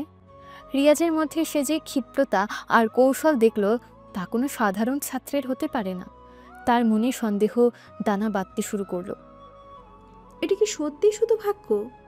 নিজেকে প্রশ্ন করলো সোনালি। রিয়াজের প্রতিটি মুভমেন্টে একটা প্রশিক্ষণের ছাপ ছিল, যা এড়িয়ে যাওয়া কঠিন। তার মনে আগের সেই তাচ্ছিল আরও কমে গিয়ে এক গভীর অনুসন্ধিৎসু দৃষ্টি তৈরি হলো। ঘটনার আকস্মিকতায় স্পোর্টস ডের উত্তেজনা কিছুটা স্মিত হয়ে গেল। শিক্ষকরা এসে পরিস্থিতি শান্ত করলেন এবং আহত ছাত্রদের প্রাথমিক চিকিৎসার ব্যবস্থা করালেন। রিয়াজ ভিড় থেকে সরে গিয়ে রোহানের সাথে মাঠের অন্য প্রান্তে গিয়ে দাঁড়ালো। রোহানের এখনো ঘোর কাটেনি। দোস্ত, তুই সত্যি বিশ্বাস করতে পারছি না, তুই এভাবে মারামারি করতে পারিস? রিয়াজ নার্ভাস হেসে হেসে বলে, আরে ওটা ঠিক মারামারি ছিল না, আসলে পড়ে যাচ্ছিলাম তো, তাই হাত পা ছুটতে গিয়ে। না না, ওটা শুধু হাত পা ছোড়াছড়ি ছিল না, তোর মুভমেন্টগুলো একদম অন্যরকম ছিল। তুই কি আগে কখনো কিছু শিখেছিস? না না, আমি আর কি শিখবো, গ্রামে থাকতে একটু দৌড়াদৌড়ি করতাম, হয়তো তার জন্যই একটু ক্ষিপ্রতা আছে। তাদের কথোপকথনের মাঝে সোনালি ধীরে ধীরে তাদের দিকে এগিয়ে এলো। তার চোখে তীক্ষ্ণ জিজ্ঞাসা। সোনালি স্থির দৃষ্টিতে রিয়াজের দিকে তাকিয়ে বলে, তুমি কি সত্যি বিশ্বাস করো যে ওটা শুধু একটা দুর্ঘটনা ছিল? রিয়াজ সোনালিকে দেখে কিছুটা অপ্রস্তুত হয়ে বলে, মানে? তোমার ফাইট করার ধরন মনে হচ্ছিল যেন তুমি প্রশিক্ষণ প্রাপ্ত। রিয়াজ একটু হেসে জবাব দেয়, আরে না না, আপনি ভুল দেখছেন, আমি তো একজন সাধারণ খেত আর বোকা ছাত্র। সোনালি কিছুক্ষণ রিয়াজের চোখের দিকে তাকিয়ে রইল, যেন তার ভেতরের সত্যিটা বের করার চেষ্টা করছে। তারপর কোনো কথা না বলে সেখান থেকে চলে গেল। তার মনে রিয়াজের প্রতি সন্দেহ আরও ঘনীভূত হলো। অন্যদিকে রিয়াজ দ্রুত তার টিমের সাথে যোগাযোগ করলো। আজকের ঘটনার রেশ কাটতে না কাটতে সে তার ল্যাপটপ খুলে একটা এনক্রিপ্টেড চ্যানেলে মেসেজ পাঠালো। Operation Phoenix status update. আজ কলেজে একটা অপ্রত্যাশিত ঘটনা ঘটেছে। আমার মনে হয় আমাদের অনুমান সত্যি হতে চলেছে। অপর প্রান্ত থেকে কিছুক্ষণ পর উত্তর এলো, কি ঘটেছে রাজু? সব ঠিক আছে তো? আমি শারীরিকভাবে ঠিক আছি, তবে আজ একটা মারামারির ঘটনায় আমি অজান্তেই আমার কিছু দক্ষতা দেখিয়ে ফেলেছি। মনে হচ্ছে কেউ কেউ বিষয়টি লক্ষ্য করেছে। সাবধানে থেকো, তোমার ছদ্মবেশ যেন না ভাঙে। চেষ্টা করছি, তবে আমার মনে হয় আমরা আমাদের লক্ষ্যের কাছাকাছি চলে এসেছি। আমার সূত্র বলছে সেই দর্শক ছেলেটি সম্ভবত আকাশ নামের সেই মেয়ে পাচারকারীর মাফিয়া দলের নিচু স্তরের একজন সদস্য। তুমি কি নিশ্চিত? প্রায় নিশ্চিত। তার কিছু কার্যকলাপ সেই চক্রের সাথে মেলে। আমাদের এখন আকাশের উপর নজরদারি বাড়ানো দরকার। সম্ভবত তার মাধ্যমেই আমরা মূল চক্র পর্যন্ত পৌঁছাতে পারবো। ঠিক আছে, আমরা তোমাকে ব্যাকআপ দিচ্ছি, তবে কোনো ঝুঁকি নিও না। বুঝেছি। ল্যাপটপ বন্ধ করে রিয়াজ গভীর চিন্তায় ডুবে গেল। একদিকে তার পরিচয় গোপন রাখার চ্যালেঞ্জ, অন্যদিকে গ্যাংস্টার আকাশের নাগাল পাওয়ার হাত ছানি। কলেজে ঘটে যাওয়া আজকের ঘটনা তার মিশনের গতিপথ হয়তো কিছুটা পরিবর্তন করে দিল। এখন তাকে আরও সতর্ক থাকতে হবে, কারণ তার অপ্রত্যাশিত দক্ষতা অনেকের নজরে পড়েছে, বিশেষ করে সোনালির, যার মনে এখন অনেক প্রশ্ন ঘুরপাক খাচ্ছে। সময় দ্রুত এগিয়ে চলছে আর একজনের উপর চাপ বাড়ছে। স্পোর্টস ডের অপ্রত্যাশিত ঘটনার পর কলেজে তার পরিচিতি কিছুটা পাল্টেছে। শান্ত লাজুক ছেলেটার মধ্যে লুকিয়ে থাকা ক্ষিপ্রতা অনেকের চোখেই ধরা পড়েছে, বিশেষ করে একজনের, সে হলো সোনালি। তার তীক্ষ্ণ দৃষ্টি যেন সব সময় একজনের প্রতিটি পদক্ষেপ অনুসরণ করছে। তবে একজনের এখন অন্য একটা গুরুত্বপূর্ণ বিষয়ে মনোযোগ দেওয়া জরুরি। এক সোর্সের মারফত একটা অত্যন্ত গুরুত্বপূর্ণ খবর এসেছে। মাফিয়া বস আকাশ খুব শীঘ্রই একটা বড় কনসাইনমেন্ট পাচার করার পরিকল্পনা করছে। এই খবরটা একজনের কাছে একটা সুযোগ এবং একই সাথে বড় চ্যালেঞ্জ নিয়ে এসেছে। তুমি কি খবরটা পুরোপুরি নিশ্চিত? হ্যাঁ রাজু, আমার ভেতরের লোক মারফত খবর পেয়েছে আগামী কয়েকদিনের মধ্যে বড় কিছু চালান হতে চলেছে। কোথায় কখন সেসব এখনও জানতে পারিনি, তবে প্রস্তুতি তুঙ্গে। এই চালান যদি ধরা যায় তাহলে আমরা সেই বসের কাছাকাছি পৌঁছাতে পারবো। ঠিক বলেছ। আর সেই ধর্ষক ছেলেটা, তার কোনো নতুন খবর? আমার মনে হয় সে এখনও আকাশের দলের নিচুতলার কর্মী হিসাবে কাজ করছে। তাকে এখন ধরা খুব জরুরি। তাকে ব্যবহার করি আমরা বসের নেটওয়ার্কের ভিতরে ঢুকতে পারবো। কালাম, আমি সেই চেষ্টাই করছি। শহরের বস্তি এলাকা এবং পুরনো মেসগুলোতে আমার লোক লাগানো আছে। কোনো সূত্র পেলেই তোমাকে জানাবো। ধন্যবাদ কালাম, সাবধানে থেকো। এই নতুন তথ্য আজ রাতের ঘুম কেড়ে নিয়েছে। ধর্ষক ছেলেটিকে খুঁজে বের করা এবং একই সাথে মাফিয়া বসের বড় চালান বানচাল করা, এই দুটো কাজই এখন তার প্রধান লক্ষ্য। সময়ের অভাব এবং শত্রুদের ধূর্ততা সব মিলিয়ে পরিস্থিতি বেশ কঠিন। পরের কয়েকটা দিন সোনালি কলেজে স্বাভাবিক থাকার চেষ্টা করল, যদিও তার ভেতরে চলছিল এক চাপা উত্তেজনা। রিয়াজকে এসে এড়িয়ে যাওয়ার চেষ্টা করত, কিন্তু প্রায় অনুভব করত তার তীক্ষ্ণ দৃষ্টি তার পিছু ধাওয়া করছে। অন্যদিকে রুহান অবশ্য এখনও সেই স্পোর্টস ডের ঘটনা ভুলতে পারেনি। সুযোগ পেলেই একজনের অপ্রত্যাশিত ফাইটিং স্কিল নিয়ে মজার মন্তব্য করত। দোস্ত, তুই সেদিন যেভাবে ওই তিনজনের পা ভেঙে দিচ্ছিলি, মানে আমি ভাবতেই পারিনি তোর মধ্যে এত প্রতিভা লুকিয়ে আছে। তুই কি চুপি চুপি কোনো কমফো ক্লাসে ভর্তি হয়েছিস নাকি?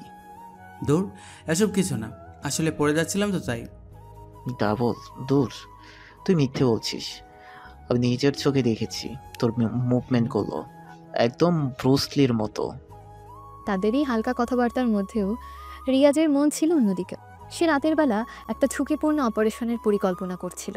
তার কাছে খবর ছিল পুরনো বন্দর এলাকার একটা পরিত্যক্ত গুদামে মাফিয়া চক্রের কিছু গোপন কার্যকলাপ চলে, যেখানে হয়তো সে বড় চালান সম্পর্কে কিছু তথ্য পাওয়া যেতে পারে, অথবা সে ধর্ষক ছেলেটির কোনো সন্ধান মিলতে পারে।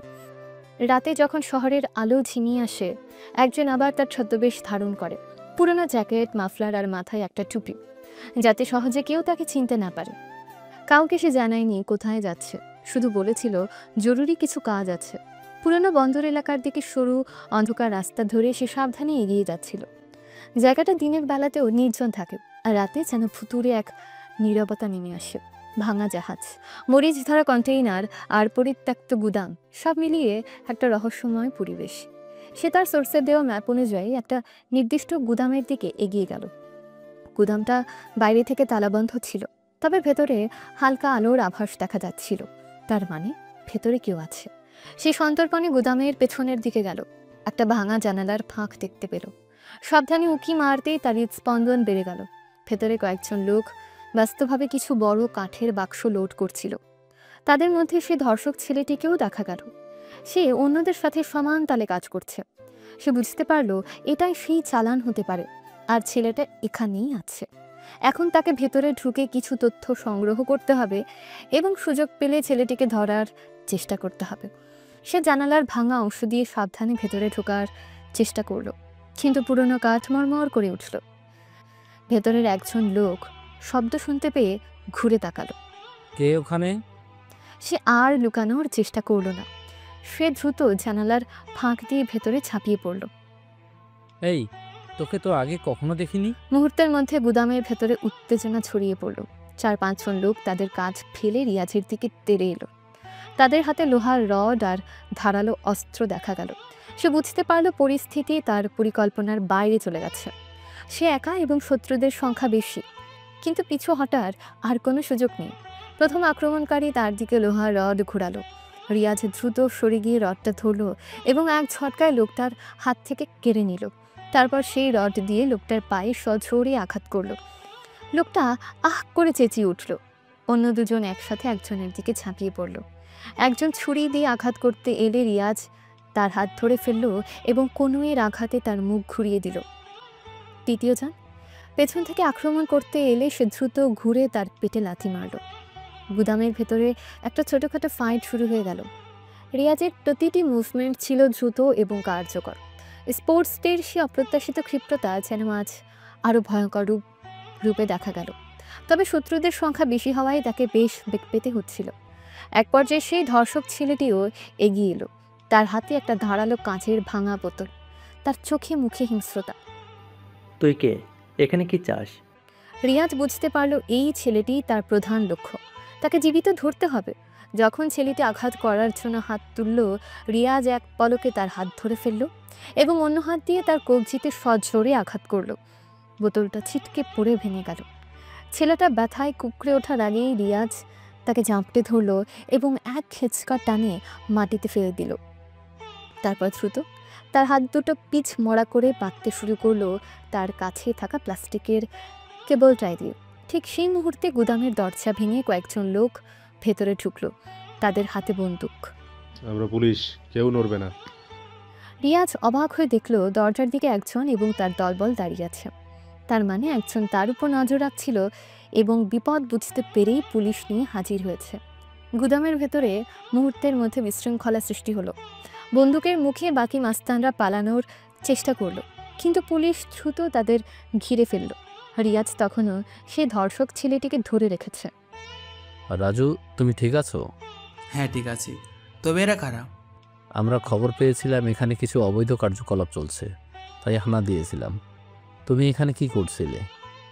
আমি এর খোঁজ করছিলাম। একে? দর্শক, আর আমার মনে হয় এই পাচার চক্রের একজন সদস্য। পুলিশ দ্রুত বাকি মাস্তানদের গ্রেফতার করতে শুরু করলো। গুদামের ভেতরে ছড়িয়ে ছিটিয়ে থাকা বাক্সগুলো পরীক্ষা করতে শুরু করলো তারা। তুমি সত্যি পাগল রাজু, একা এতগুলো লোকের সাথে লড়তে গিয়েছিলে? আমার কাছে আর কোনো উপায় ছিল না কালাম, সময় খুব কম ছিল। পুলিশের একজন অফিসার এগিয়ে এসে রিয়াজের সাথে কথা বলল। একজন তার আসল পরিচয় জানালো এবং তার মিশনের কথা খুলে বলল। অফিসারটি সব শুনে অবাক হলেন এবং তাকে সব রকম সাহায্যের আশ্বাস দিলেন। গুদাম থেকে সেই ধর্ষক ছেলেটিকে এবং অন্যান্য মাস্তানদের গ্রেফতার করে নিয়ে যাওয়া হলো। রিয়াজ এবং কালাম বাইরে দাঁড়িয়ে কথা বলছিল। এখন কি করবে রাজু? ছেলেটা তো ধরা পড়লো। এখন আসল খেলা শুরু হবে কালাম। এই ছেলেটিকে ব্যবহার করেই আমরা সে মাফিয়া বস আকাশের কাছে পৌঁছাবো। রাতের অন্ধকারে পুরনো বন্দর এলাকার সেই পরিত্যক্ত গুদাম যেন এক নতুন রহস্যের জন্ম দিল। একজনের ঝুঁকিপূর্ণ অভিযান সফল হয়েছে, তবে তার আসল লক্ষ্য এখনও বহুদূর। এবার তাকে আরও গভীরে প্রবেশ করতে হবে। সে অন্ধকার জগতের নাটের গুরুকে খুঁজে বের করতে হবে।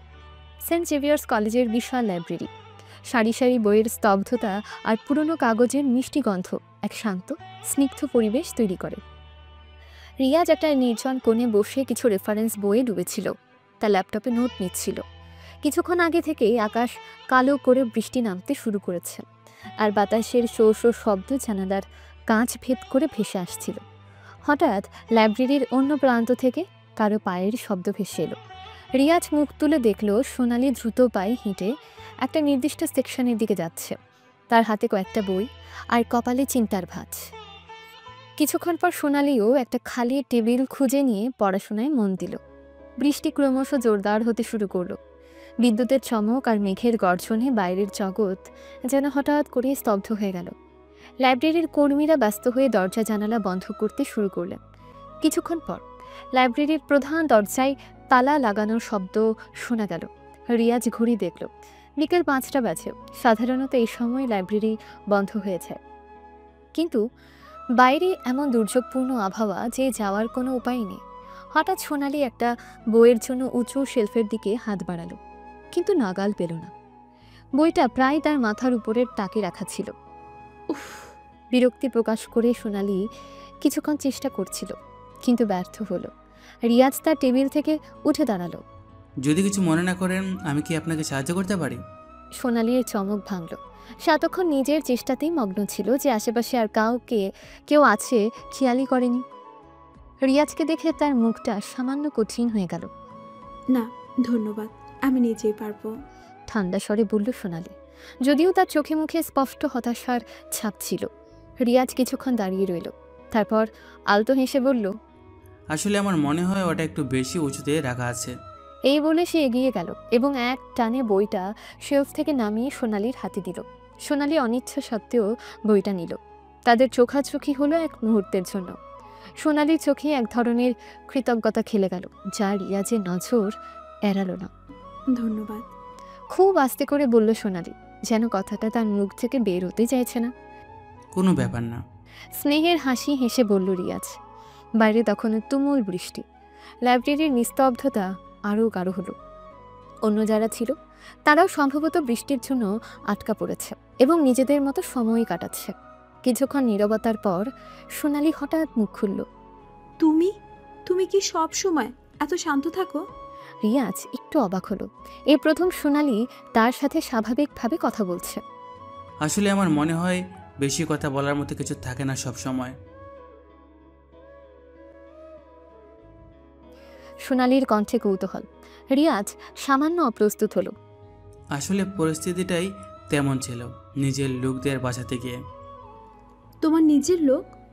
সোনালির ভ্রু সামান্য কুচকাল। মানে বন্ধুদের বাঁচাতে গিয়ে। কিন্তু তোমার ফাইট করার ধরন দেখে মনে হচ্ছিল তুমি শুধু বন্ধুদের বাঁচাতে গিয়েছিলে। মনে হচ্ছিল যেন তুমি প্রশিক্ষণপ্রাপ্ত। সোনালির দৃষ্টি তীক্ষ্ণ। রিয়াজ একটু হাসল।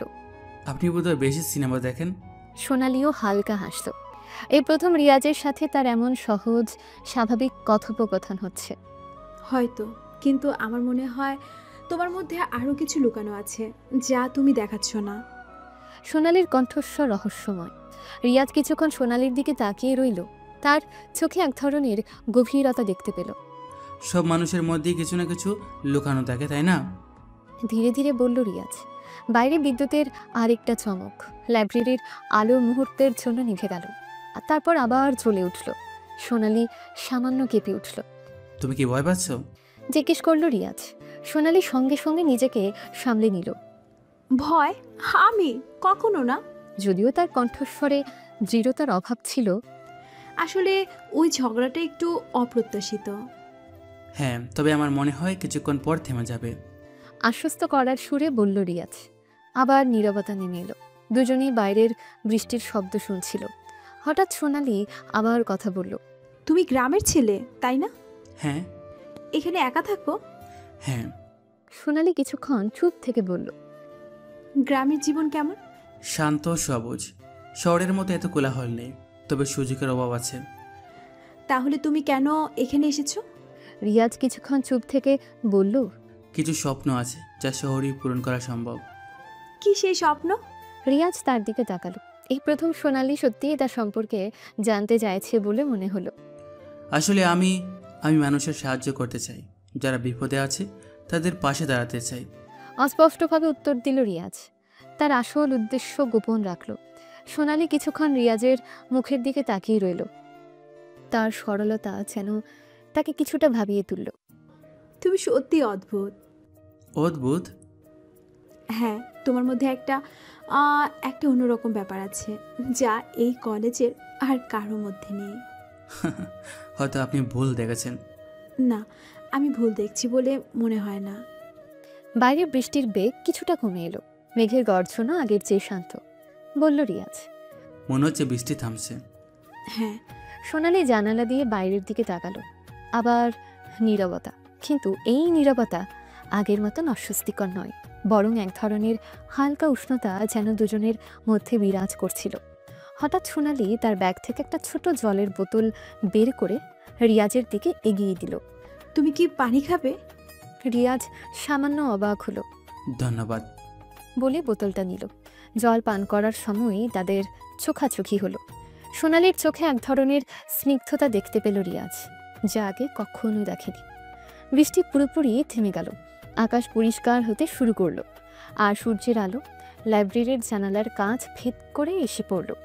রিয়াজ বলে, আমার মনে হয় এবার যাওয়া যেতে পারে। হ্যাঁ। সোনালি উঠে দাঁড়ালো। দুজনেই একসাথে লাইব্রেরির প্রধান দরজার দিকে এগিয়ে গেল। কর্মীরা দরজা খুলে দিয়েছে। বাইরে এসে দুজনে কিছুক্ষণ চুপ করে দাঁড়ালো। চারপাশের ভেজা মাটি আর গাছের পাতার উপর সূর্যের আলো চিকচিক করছিল। সোনালি রিয়াজের দিকে না তাকিয়ে খুব আস্তে করে বলল, আজকের জন্য ধন্যবাদ। কোনো ব্যাপার না। স্নেহের হাসি হেসে বলল রিয়াজ। সোনালি একবার রিয়াজের দিকে তাকালো। তার ঠোঁটের কোণে হালকা একটা হাসি রেখা দেখা গেল। তারপর আর কিছু না বলে দ্রুত তার গাড়ির দিকে এগিয়ে গেল। রিয়াজ দাঁড়িয়ে সোনালির চলে যাওয়া দেখল। তার মনে এক নতুন ধরনের অনুভূতি হচ্ছিল। সোনালির অহংকারের আড়ালে কি সত্যি একাকিত্ব বা অন্য কোনো দুর্বলতা লুকিয়ে আছে? আর তার নিজের মনের মধ্যে সোনালির প্রতি কি কোনো নতুন সুর বাজতে শুরু করেছে? সে কিছুক্ষণ আকাশের দিকে তাকিয়ে রইল, তারপর হোস্টেলের দিকে পা বাড়ালো। আজকের অপ্রত্যাশিত বিকেলে লাইব্রেরিতে আটকে পড়ার ঘটনা যেন তাদের দুজনের সম্পর্কের একটা নতুন দিগন্ত উন্মোচন করে দিয়ে গেল। হয়তো এটাই ভালোবাসার প্রথম অস্পষ্ট ইঙ্গিত ছিল, যা দুজনেই অনুভব করলো কিন্তু প্রকাশ করতে পারল না। ধূসর রঙের থানা চত্বর। বাইরে এখনও একটু একটু করে ঝিরি ঝিরি বৃষ্টি পড়ছে, যা ভেতরের চাপা অস্বস্তি আর উত্তেজনাকে আরও গাঢ় করে তুলেছে। একজন থানার এক কোণে দাঁড়িয়েছিল, তার চোখে মুখে দৃঢ় সংকল্প। গতরাতের অভিযানে ধরা পড়া ধর্ষক ছেলেটিকে কিছুক্ষণ আগে লকআপে ঢোকানো হয়েছে। একজন এখন তার জবান বন্দি নেওয়ার জন্য অপেক্ষা করছে। ইন্সপেক্টর সাহেব, আমি কি এখন আসামিদের সাথে কথা বলতে পারি? ইন্সপেক্টর জয় ক্লান্ত স্বরে বললেন, আপনি তো সেই কলেজের ছাত্র, তাই না? আমাদের সাহায্য করেছিলেন। হ্যাঁ অবশ্যই, তবে বেশি সময় নষ্ট করবেন না, বেটা মুখ খুলতে চাইছে না। একজন ধন্যবাদ জানিয়ে লকআপের দিকে এগিয়ে গেল। লোহার গরাদ ভেদ করে ভেতরে আবছা অন্ধকার দেখা যাচ্ছিল। একটা স্যাঁতস্যাঁতে গন্ধ আর বদ্ধ বাতাসের ভ্যাপসা ভাব সেখানে জমাট বেঁধে আছে। ধর্ষক ছেলেটার নাম জাহিদ। লকআপের এক কোণে কুণ্ডলি পাকিয়ে বসেছিল। তার মুখ ফোলা, চোখের কোণে কালশিটে দাগ। পুলিশের জেরার ধকলে সে ক্লান্ত, কিন্তু তার চোখে এখনো একটা চাপা উদ্ধত্যের ভাব। জাহিদ, আমার নাম রিয়াজ। আমি তোর সাথে কিছু কথা বলতে এসেছি। আমার কিছু বলার নেই। তোর না থাকলেও আমার অনেক কিছু জানার আছে, বিশেষ করে আকাশ সম্পর্কে। ছেলেটার শরীর সামান্য শক্ত হলো। তার চোখে পলকের জন্য আতঙ্কের ছায়া পড়ল, কিন্তু পরক্ষণেই তা মিলিয়ে গেল। আকাশ, আমি চিনি না কাউকে। মিথ্যা বলিস না জাহিদ, আমি জানি তুই আকাশের দলের একজন সামান্য গুটি। সেই বড় চালান, পুরনো বন্দরের গুদাম, সবকিছু আমার জানা আছে। ছেলেটা চুপ করে রইল, তার চোয়াল শক্ত হয়ে উঠল। তুই যদি এখন সত্যি না বলিস, তাহলে পরিস্থিতি তোর জন্য আরও খারাপ হবে। আমরা শুধু তোকে ধরিনি, আমরা আকাশের পুরো চক্রটাকে ভেঙে দিতে এসেছি। তোমরা কিছুই করতে পারবে না, আকাশ অনেক শক্তিশালী। শক্তিশালী? যে নিজের দলের লোকদের ব্যবহার করে ভিন্ন কাজ করায়, যে নারীদের জীবন নষ্ট করে, তার শক্তি কতটুকু? ছেলেটা চুপ করে রইল। তার ভেতরের ভয় ক্রমশ বাড়ছে। তুই কি জানিস তোর কুকর্মের শিকার হওয়া মেয়েটি কতটা কষ্ট পেয়েছে? তার জীবনটা তুই তছনছ করে দিয়েছিস। ছেলেটা মুখ নামিয়ে নিল। শুধু এই একটি ঘটনা নয় জাহিদ, আমার কাছে আরও খবর আছে। 2 বছর আগেই স্কুলের পথে একটি মেয়েকে দর্শন করে খুন করা হয়েছে, মনে আছে? কথাটা শেষ না হতেই ছেলেটার শরীর যেন বরফ হয়ে গেল। তার চোখ বিস্ফোরিত, মুখ ফ্যাকাশে। ফ্ল্যাশব্যাক 2 বছর আগে ঝলমলে রোদ্দুর।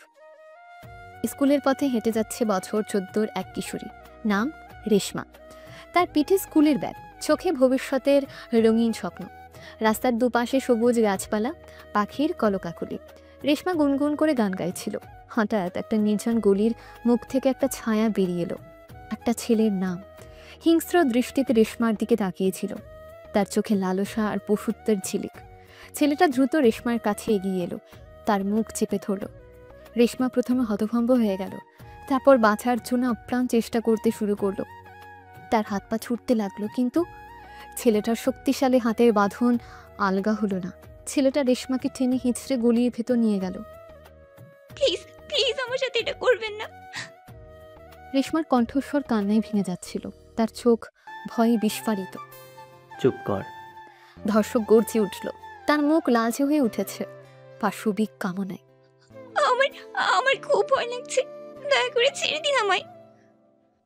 রেশমা মিনতি করছিল, তার 2 চোখ বেয়ে অশ্রু ধারা গড়িয়ে পড়ছিল। নাটক বন্ধ কর, বেশি বাড়াবাড়ি করলে খারাপ হবে। ধর্ষকের গলায় কোনো দয়া ছিল না, শুধু ভোগের উন্মত্ততা। আমি আমি আপনার পায়ে ধরছি, প্লিজ আমার জীবনটা নষ্ট করবেন না। রেশমা মাটিতে লুটিয়ে পড়ল, তার শরীর থরথর করে কাঁপছিল। এত সহজে তোকে ছাড়ছি না। আমার মা একা, আমি বাড়ি না গেলে উনি খুব চিন্তা করবেন, প্লিজ। রেশমার প্রতিটি শব্দ কান্নায় ভেজা ছিল, তার অসহায়তা আকাশ ছুঁয়ে যাচ্ছিল। তোর মায়ের কাছে গিয়ে বলবি তোর সাথে আজ খুব মজা হয়েছে। ধর্ষকের কণ্ঠস্বর ছিল ঘৃণ্য অধ্যত্বে ভরা। আল্লাহ দোহাই, এমন কাজ করবেন না, আমার আর কেউ নেই, প্লিজ। রেশমার আর্তনাদ যেন বাতাস ভেদ করে ছাড়িয়ে যাচ্ছিল, কিন্তু সে পাষণ্ডের মনে এতটুকু দয়া জাগাতে পারছিল না। অনেক হয়েছে তোর নাকামি, এবার চুপচাপ সব সহ্য কর। ধর্ষক তার মুখের উপর হাত চাপা দিল। রেশমার আর্তচিৎকার গলির ভেতরের নীরবতাকে খান খান করে দিল, কিন্তু আশেপাশে কেউ ছিল না তার সাহায্য করার জন্য। গলির ভেতরে ছেলেটা রেশমার উপর ঝাঁপিয়ে পড়ল, তার নিষ্পাপ শরীরে নিজের পশুত্বের ক্ষুধা মেটালো।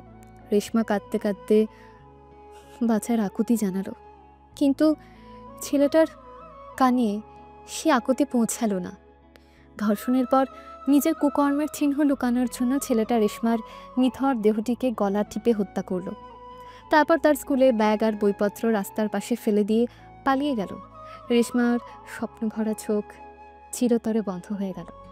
তার পরিবারে আকাশ ভেঙে পড়ল। পুলিশ তদন্ত শুরু করলেও কোনো ক্লু খুঁজে পায়নি। একটা নিষ্পাপ জীবন অন্ধকারে হারিয়ে গেল, আর ছেলেটা তার ঘৃণ্য অপরাধের বোঝা নিয়ে ঘুরে বেড়ালো এতদিন। মনে পড়েছে জাহিদ সেই 14 বছরের মেয়েটির মুখ? মনে পড়ে তার চিৎকার? ছেলেটা তখনও থরথর করে কাঁপছে, তার চোখ ভরে উঠেছে ভয় আর অনুশোচনায়। যদিও সেই অনুশোচনা কতটা খাঁটি তা বলা কঠিন। তুই শুধু একটি মেয়ের জীবন নষ্ট করিসনি জাহিদ, তুই কেড়ে নিয়েছিলি একটি পরিবারের স্বপ্ন, আর আজ তুই সেই একই অপরাধ আবার করছিস। আমি সব বলবো। তবে সত্যি কথা বল, একটি মৃত্যু যেন না থাকে। আকাশের আসল পরিচয়, তার কাজকর্মের ঠিকানা, সব কিছু আমার জানতে হবে। আকাশ আমার বস। সেই পুরনো বন্দরের গুদামের সব কিছু তারই ছিল, আমরা শুধু তার হয়ে কাজ করি। আকাশের পুরো নাম কি আর তার ঠিকানা? আমি তার পুরো নাম জানি না, আমরা শুধু তাকে বস বলি ডাকি। তবে তার একটা গোপন ঠিকানা আছে, শহরের উপকণ্ঠে পুরনো একটা বাগান বাড়িতে। কেউ সেখানে সহজে যায় না। বাগান বাড়ি? কোথায় সেটা? আমি ঠিক জানি না, তবে আকাশ মাঝে মাঝে রাতে সেখানে যায়। সেখানে কিছু খারাপ কাজ হয়। রিয়াজ বুঝতে পারছিল ছেলেটা এখনো পুরোটা বলতে ভয় পাচ্ছে, তাকে আরও চাপ দিতে হবে। তুই যদি আমাদের সাহায্য করিস জাহিদ, তাহলে হয়তো তোর শাস্তি কিছুটা কম হতে পারে, কিন্তু যদি মিথ্যা বলিস বা কিছু লুকানোর চেষ্টা করিস তাহলে তোর পরিণতি হবে ভয়াবহ। আমরা সেই 14 বছরের মেয়েটির কথা ভুলিনি। তোর মতো পশুদের সমাজে কোনো ক্ষমা হয় না। বিশ্বাস করুন, আমি আর মিথ্যে বলবো না, আমি সব বলতে রাজি আছি। আকাশ আকাশ আসলে আসলে সোনালির বন্ধু আকাশ, সে যে কলেজে পড়ে। সে আমাকে বলেছিল ওই মেয়েটাকে যেভাবেই হোক অপহরণ করতে, কিন্তু আমি তাকে দেখার পর নিজেকে সামলাতে পারিনি। তারপর তাকে র্যাপ করেছি। শেষে কিছু না ভেবে নিজেকে বাঁচানোর জন্য তার গলা টেপে হত্যা করেছি। রিয়াজের বুকের ভেতরটা যেন হিম হয়ে গেল। সোনালির বন্ধু আকাশ, এটা কি সত্যি? সোনালির বন্ধু? তুই কি নিশ্চিত? হ্যাঁ, বস মাঝে মাঝে তার কথা বলতো পুরনো বন্ধু। আর সে কলেজে থেকে অনেক মেয়েকে পাচার করে, তাদের সাথে বন্ধুত্ব করে, ফুসলিয়ে ফাঁসিয়ে নিয়ে যায়।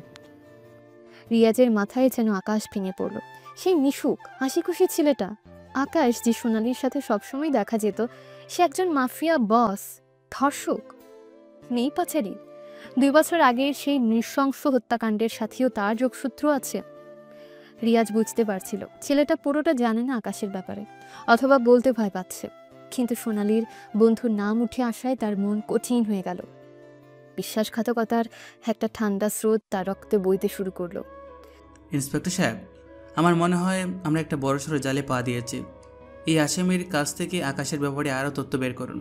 আর যদি কিছু না বলে তাহলে আপনার মতো করে কাজটা করবেন। আর আমাদের এখনই সেই বাগান বাড়ির ঠিকানা খুঁজে বের করা দরকার। আপনি কি নিশ্চিত এটা সেই সোনালির বন্ধু? হ্যাঁ, আমার মনে হয় আমাদের আরও এক মুহূর্ত নষ্ট করা উচিত না।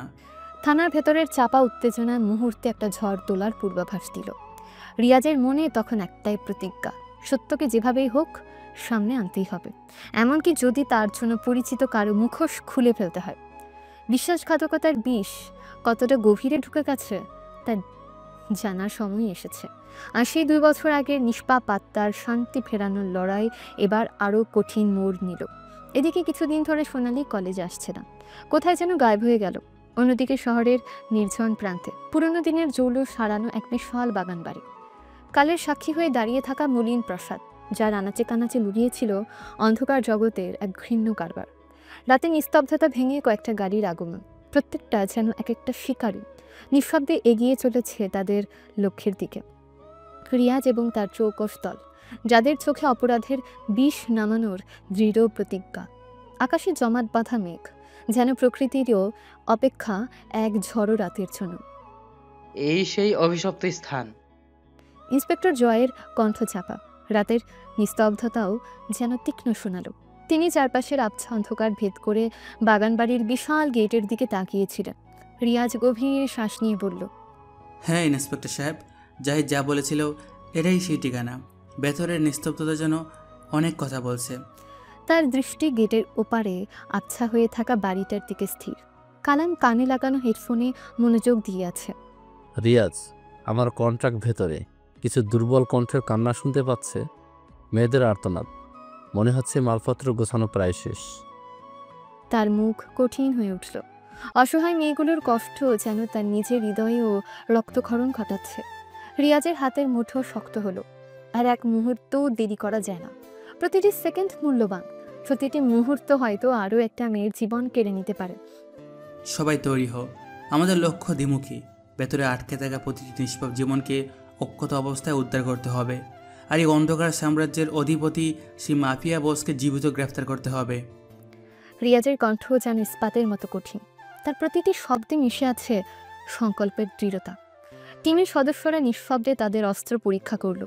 রাতের অন্ধকারের সাথে মিশে তারা যেন ছায়া শরীরই বাগানবাড়ির উঁচু প্রাচীরের দিকে সন্তর্পণে এগিয়ে গেল।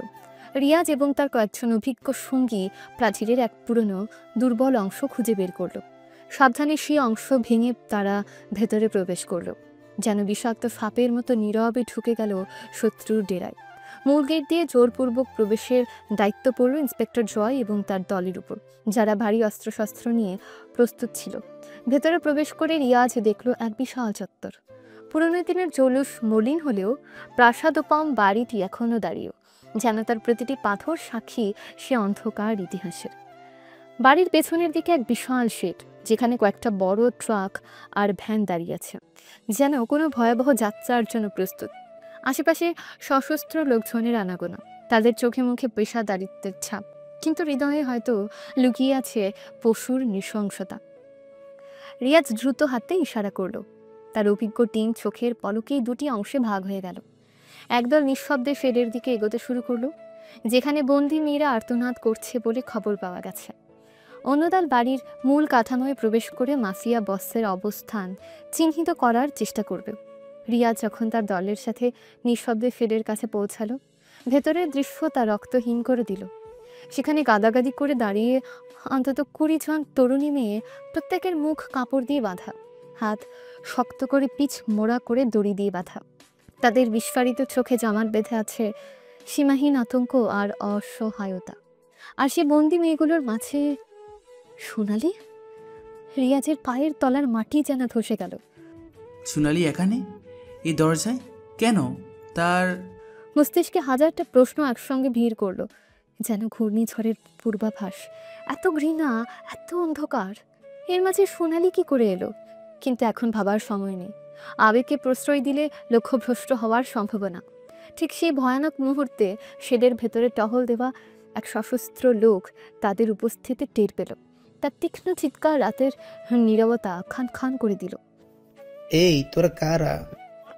লোকটার কণ্ঠস্বর তীক্ষ্ণ, তার হাতের বন্দুক উদ্যত হলো। আর কোনো দ্বিধা নয়, রিয়াজের পিস্তল মুহূর্তের মধ্যে গর্জে উঠল। প্রথম বুলেটটি লোকটার বুক ভেদ করে বেরিয়ে গেল, যেন এক পলকেই নিভে গেল একটা পশুর জীবন। বিকট শব্দে চারপাশ কেঁপে উঠল। নীরবতা ভেঙে শুরু হলো এক রক্তক্ষয়ী সংঘর্ষের দামামা। প্রথম গুলির শব্দ যেন সংকেত। চারদিকে ছড়িয়ে থাকা সশস্ত্র পাচারকারীরা ঝাঁপিয়ে পড়ল। এলো পাথারি গুলি, অন্ধকারের বুক চিরে ছুটে চলা আগুনের হলকা। রিয়াজ এবং তার দল দ্রুত বিভিন্ন আড়ালের পেছনে পজিশন নিল। কংক্রিটের থাম, লোহার ব্যারিকেড, যেন প্রশিক্ষিত যোদ্ধাদের দল। তাদের হাতের অস্ত্র গর্জে উঠল পাল্টা আক্রমণে। দূরে দাঁড়িয়ে থাকা কালাম তার স্নাইপার রাইফেলের লেন্স দিয়ে খুঁজে নিল আরও একজন সশস্ত্র প্রহরীকে। নিশানে স্থির হওয়া হলো, ট্রিগার টিপল, এক নীরব বুলেট মুহূর্তে ধরাশায়ী করল শত্রুটিকে। ইন্সপেক্টর জয় এবং তার দল ভারী অস্ত্রশস্ত্র নিয়ে মূল গেটের দিকে এগোতে থাকা রিয়াজের টিমকে কভার ফায়ার দিতে শুরু করলো, যেন এক দুর্ভেদ্য প্রাচীর তৈরি হলো আগুনের। শেডের ভেতরে আতঙ্ক আরও বাড়ল। বাধা অবস্থায় থাকা অসহায় মেয়েরা আর্তনাদ করার নিষ্ফল চেষ্টা করছিল। তাদের মুখ বাঁধা থাকায় শুধু গোঙানির শব্দ বের হচ্ছিল। পাচারকারীরা দিশেহারা হয়ে হেলোপাথারি গুলি ছুটতে শুরু করলো। কয়েকজন নরপশু তাদের হাতের বন্দুক বন্দি মেয়েদের দিকেও তাক করলো, যেন তাদের জীবন তুচ্ছ। রিয়াজ যেন ক্ষিপ্র এক চিতা বাঘের মতো সেটের দিকে ছুটে গেল। তার হাতে ধরা পিস্তল যেন মৃত্যুর দূত। একের পর এক নির্ভুল নিশানায় লুটিয়ে পড়ল দুজন পাচারকারী। তাদের আর্তচিৎকার রাতের বাতাসে মিশে গেল। কিন্তু শত্রুদের সংখ্যা ছিল অনেক বেশি। তাদের হাতে অত্যাধুনিক অস্ত্রশস্ত্র। রিয়াজ এবং তার ছোট্ট দলটি ক্রমশ কোণঠাসা হয়ে পড়ছিল। চারদিক থেকে বৃষ্টির মতো ছুটে আসা বুলেটের ঝড় তাদের জন্য কঠিন পরিস্থিতি তৈরি করছিল। ঠিক সেই অগ্নিগর্ভ মুহূর্তে পুলিশের গাড়ির সাইরেনের তীক্ষ্ণ আওয়াজ ভেসে এলো। ইন্সপেক্টর জয় এবং তার সাহসী দল গেট দিয়ে ভেতরে ঢুকে পড়ল, যেন ক্ষুধার্ত নেকড়ের দল ঝাঁপিয়ে পড়ল শিকারের উপর। সংঘর্ষ আরও তীব্র হলো। গোলাগুলির শব্দে বাগান বাড়ি যেন এক সাক্ষাৎ রণক্ষেত্রে পরিণত হলো। রিয়াজ আতঙ্কিত চোখে দেখল কয়েকজন পাচারকারী তাদের পরাজয় নিশ্চিত জেনেও ডেসপারেট হয়ে উঠেছে। তারা কয়েকজন মেয়েকে ধরে জিম্মি করার শেষ চেষ্টা করছে। কেউ এক পাও এগুলে এদের লাশ দেখবে। এক নরপশু চিৎকার করে উঠল, তার নোংরা হাতের বন্দুকের নল সোনালির অসহায় মাথার উপর ঠেকানো। সোনালির বিস্ফারিত চোখে শুধুই ভয় আর বাঁচার আকুতি। রিয়াজের রক্ত যেন জমে বরফ হয়ে গেল। সোনালি, তার চোখের সামনে এত বিপদে, তাকে যে কোনো মূল্যে বাঁচাতে হবে। এক গভীর স্থির শ্বাস নিল রিয়াজ। তার শরীর মুহূর্তে বিদ্যুৎ স্পৃষ্টের মতো গতি পেল। সে এক ভয়ঙ্কর বেগে ছুটে গেল জিম্মি গাড়ির দিকে। চোখের পলকে একটা বিদ্যুতের মতো ডাইভিং রোল করে লোকটার পায়ের কাছে পৌঁছালো এবং তার পায়ের দুর্বলতম অংশে সজোরে লাথি মারল। ভারসাম্য হারালো নরপশুটি। তার হাতের বন্দুক ছিটকে পড়ল দূরে। এক মুহূর্তের সুযোগ, রিয়াজ ঝাঁপিয়ে পড়ল লোকটার উপর। শুরু হলো এক অসম হাতাহাতি লড়াই। লোকটার শারীরিক শক্তি ছিল অনেক বেশি, কিন্তু রিয়াজের ক্ষিপ্রতা, আত্মরক্ষার অদম্য কৌশল আর ভেতরের জমে থাকা ঘৃণা যেন তাকে অমানসিক ক্ষমতা দিল। একের পর এক বজ্র মুষ্টি আর তীক্ষ্ণ লাথির বর্ষণে জিম্মিকা হৃদ্রুত কাবু হয়ে পড়ল। তার আর্তনাদ চাপা পড়ে গেল গুলির শব্দে। ঠিক সেই ভয়ঙ্কর মুহূর্তে যখন অন্য একজন পাচারকারী রিয়াজের দিকে তার বন্দুক তাক করেছে, দূর থেকে ভেসে এলো কালামের স্নাইপার রাইফেলের নীরব গর্জন। বুলেটটি বিদ্যুৎ গতিতে ছুটে গিয়ে লোকটার হাত ঝাঁঝরা করে দিল। তার হাতের অস্ত্র মাটিতে ছিটকে পড়ল। এদিকে বাড়ির মূল অংশে তখন অন্য যুদ্ধ চলছিল। ইন্সপেক্টর জয় এবং তার দল সাহসিকতার সাথে প্রতিটি ঘর তন্ন তন্ন করে খুঁজছিল সেই অন্ধকার সাম্রাজ্যের অধিপতি মাফিয়া বস আকাশকে। দোতলার একটা বিলাস বহুল কামরায় অবশেষে তারা তার নাগাল পায়। আকাশ, যার চোখে এতক্ষণ ছিল ক্ষমতার ঔদ্ধত্য, আজ তার মুখে পরাজয়ের স্পষ্ট ছাপ। পালানোর এক ব্যর্থ চেষ্টা চালাতে পুলিশের প্রশিক্ষিত দল তাকে ঘিরে ফেলে। আকাশ হতভম্ব, বিশ্বাস করতে পারছে না। তোমরা এখানে এলে কি করে? ইন্সপেক্টর জয়ের কণ্ঠস্বরে বিজয়ের দৃঢ়তা। বন্দুক আকাশের দিকে স্থির। আকাশ, তোমার অন্ধকার সাম্রাজ্যের সূর্য অস্তমিত, তুমি গ্রেফতার। আকাশ প্রথমে তার শেষ শক্তি দিয়ে বাধা দেওয়ার চেষ্টা করে, কিন্তু পুলিশের প্রশিক্ষিত দলের সম্মিলিত শক্তির সামনে তার প্রতিরোধ মুহূর্তেই ভেঙে চুরমার হয়েছে। হাতকড়া পরিয়ে তাকে নিচে নামিয়ে আনা হলো। এক সময়ের প্রতাপশালী গ্যাংস্টার আজ অসহায় বন্দী। বাইরের শেডে তখন ধীরে ধীরে নেমে আসছে স্তব্ধতা, তবে তা ভয়ের নয়, মুক্তির। রিয়াজ এবং তার টিম সফলভাবে সব পাচারকারীকে ধরে ফেলেছে। উদ্ধার হওয়া অসহায় মেয়েদের মুখের বাঁধন খোলা হচ্ছে। তাদের চোখে মুখে ধীরে ধীরে ফিরে আসছে জীবনের আলো। সোনালি তখনও হতভম্বের মতন চারপাশের ধ্বংসলীলা দেখছিল, যেন দুঃস্বপ্নের ঘোর এখনো কাটেনি। রিয়াজ এগিয়ে গেল সোনালির দিকে। তার কোমল হাতে নিজের শক্ত হাতের স্পর্শ দিল, খুলে দিল তার হাতের শক্ত বাঁধন। সোনালি, তুমি এখানে কি করছিলে? রিয়াজের কণ্ঠস্বর গভীর উদ্বেগে ভরা, তার চোখে স্পষ্ট জিজ্ঞাসা।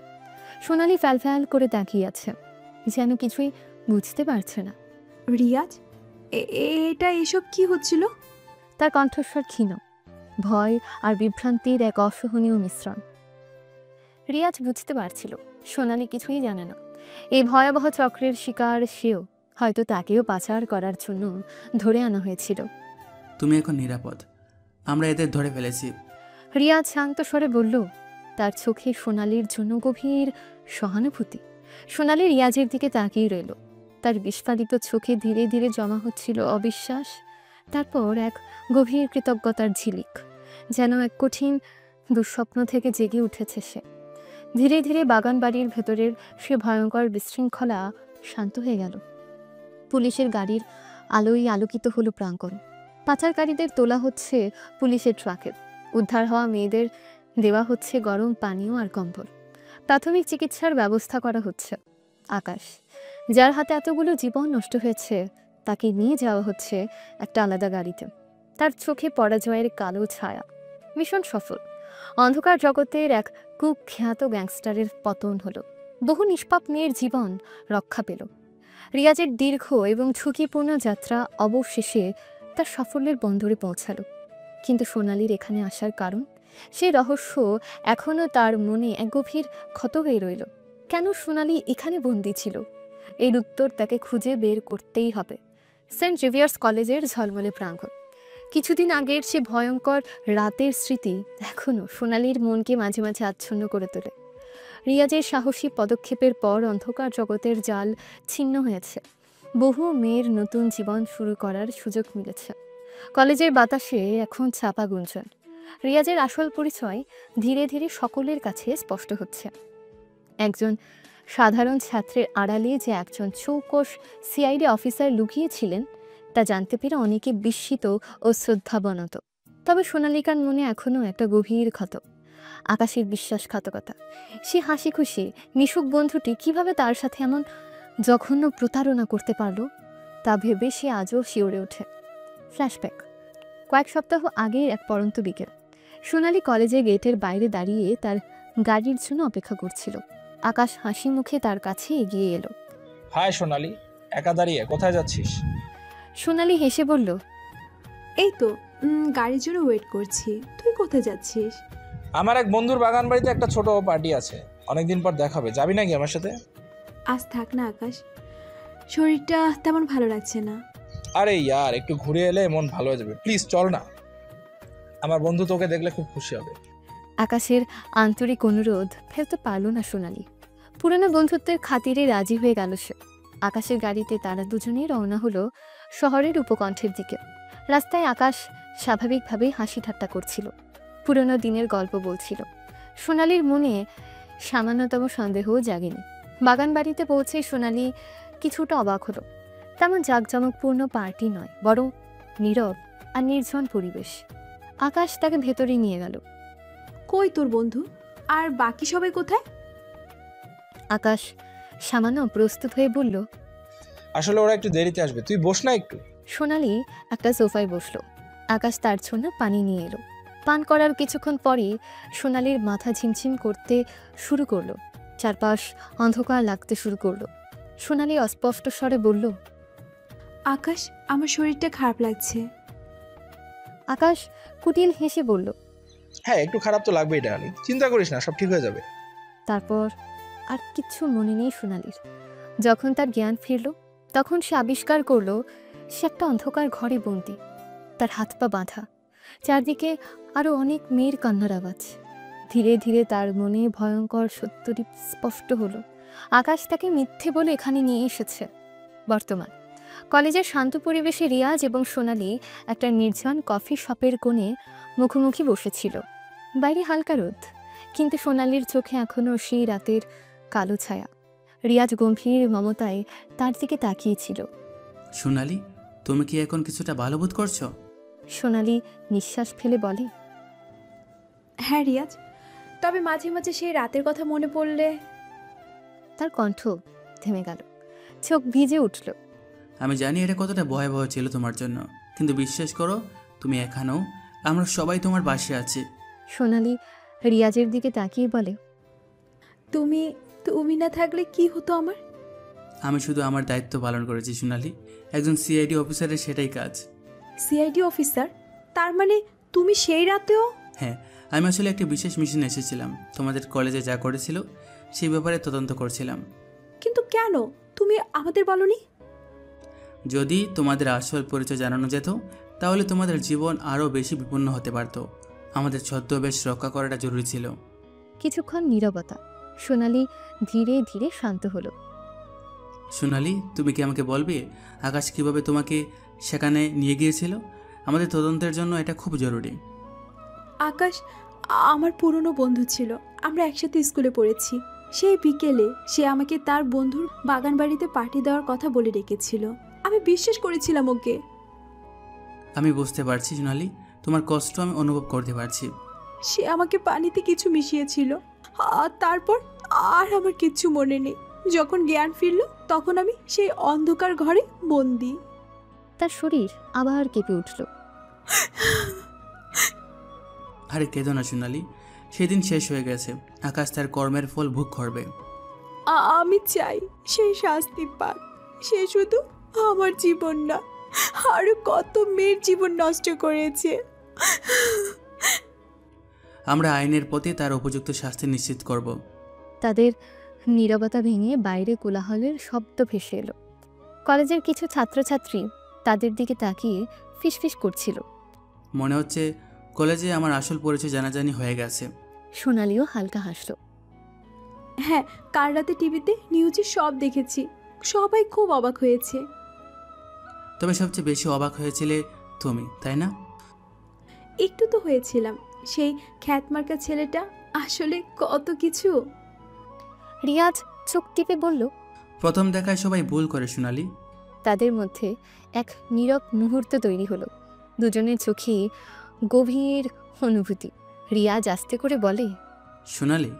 সোনালি রিয়াজের চোখের দিকে তাকিয়ে। হ্যাঁ বলো। রিয়াজ সোনালির হাত ধরে, সেই রাতে যখন তুমি বিপদে পড়েছিলে আমার মনে হয়েছিল যেন আমার নিজের কেউ বিপদে পড়েছে। আমি তোমাকে হারাতে ভয় পেয়েছিলাম। সোনালির মুখ লজ্জায় লাল হয়ে উঠল, তার হৃদস্পন্দন দ্রুত হলো। সোনালি আস্তে করে বলে, রিয়াজ, তুমি আমার জীবন বাঁচিয়েছ। আমি আমি তোমাকে কিভাবে ধন্যবাদ জানাবো জানি না। রিয়াজ সোনালির চোখে গভীর দৃষ্টি রেখে বলে, ধন্যবাদ জানাতে হবে না, শুধু আমার একটা প্রশ্নের উত্তর দেবে। কি প্রশ্ন? রিয়াজ আরেকটু ঝুঁকে বলে, তুমি কি কখনো আমার মধ্যে সেই খ্যাত মার্কা ছেলেটার বাইরে অন্য কিছু দেখতে পেয়েছিলে? সোনালি লজ্জা মিশ্রিত হাসি দিয়ে বলে, প্রথম দিকে হতো না, কিন্তু পরে তোমার কিছু কথা, তোমার ব্যবহার মনে হতো যেন তোমার মধ্যে অন্য কিছু আছে। রিয়াজ সোনালির হাত আরও শক্ত করে ধরে। আর এখন? এখন আমি বুঝতে পারছি আমার প্রথম ধারণা ভুল ছিল। তোমার মধ্যে অনেক গভীরতা আছে রিয়াজ, একটা অন্যরকম সাহস আছে। তাদের দুজনের চোখে ভালোবাসার এক নতুন আলো ঝলমল করে উঠল। চারপাশের কোলাহল যেন মুহূর্তে থেমে গেল, শুধু তাদের হৃদস্পন্দনের শব্দ শোনা যাচ্ছিল। সোনালি, আমার মনে হয় আমি তোমাকে।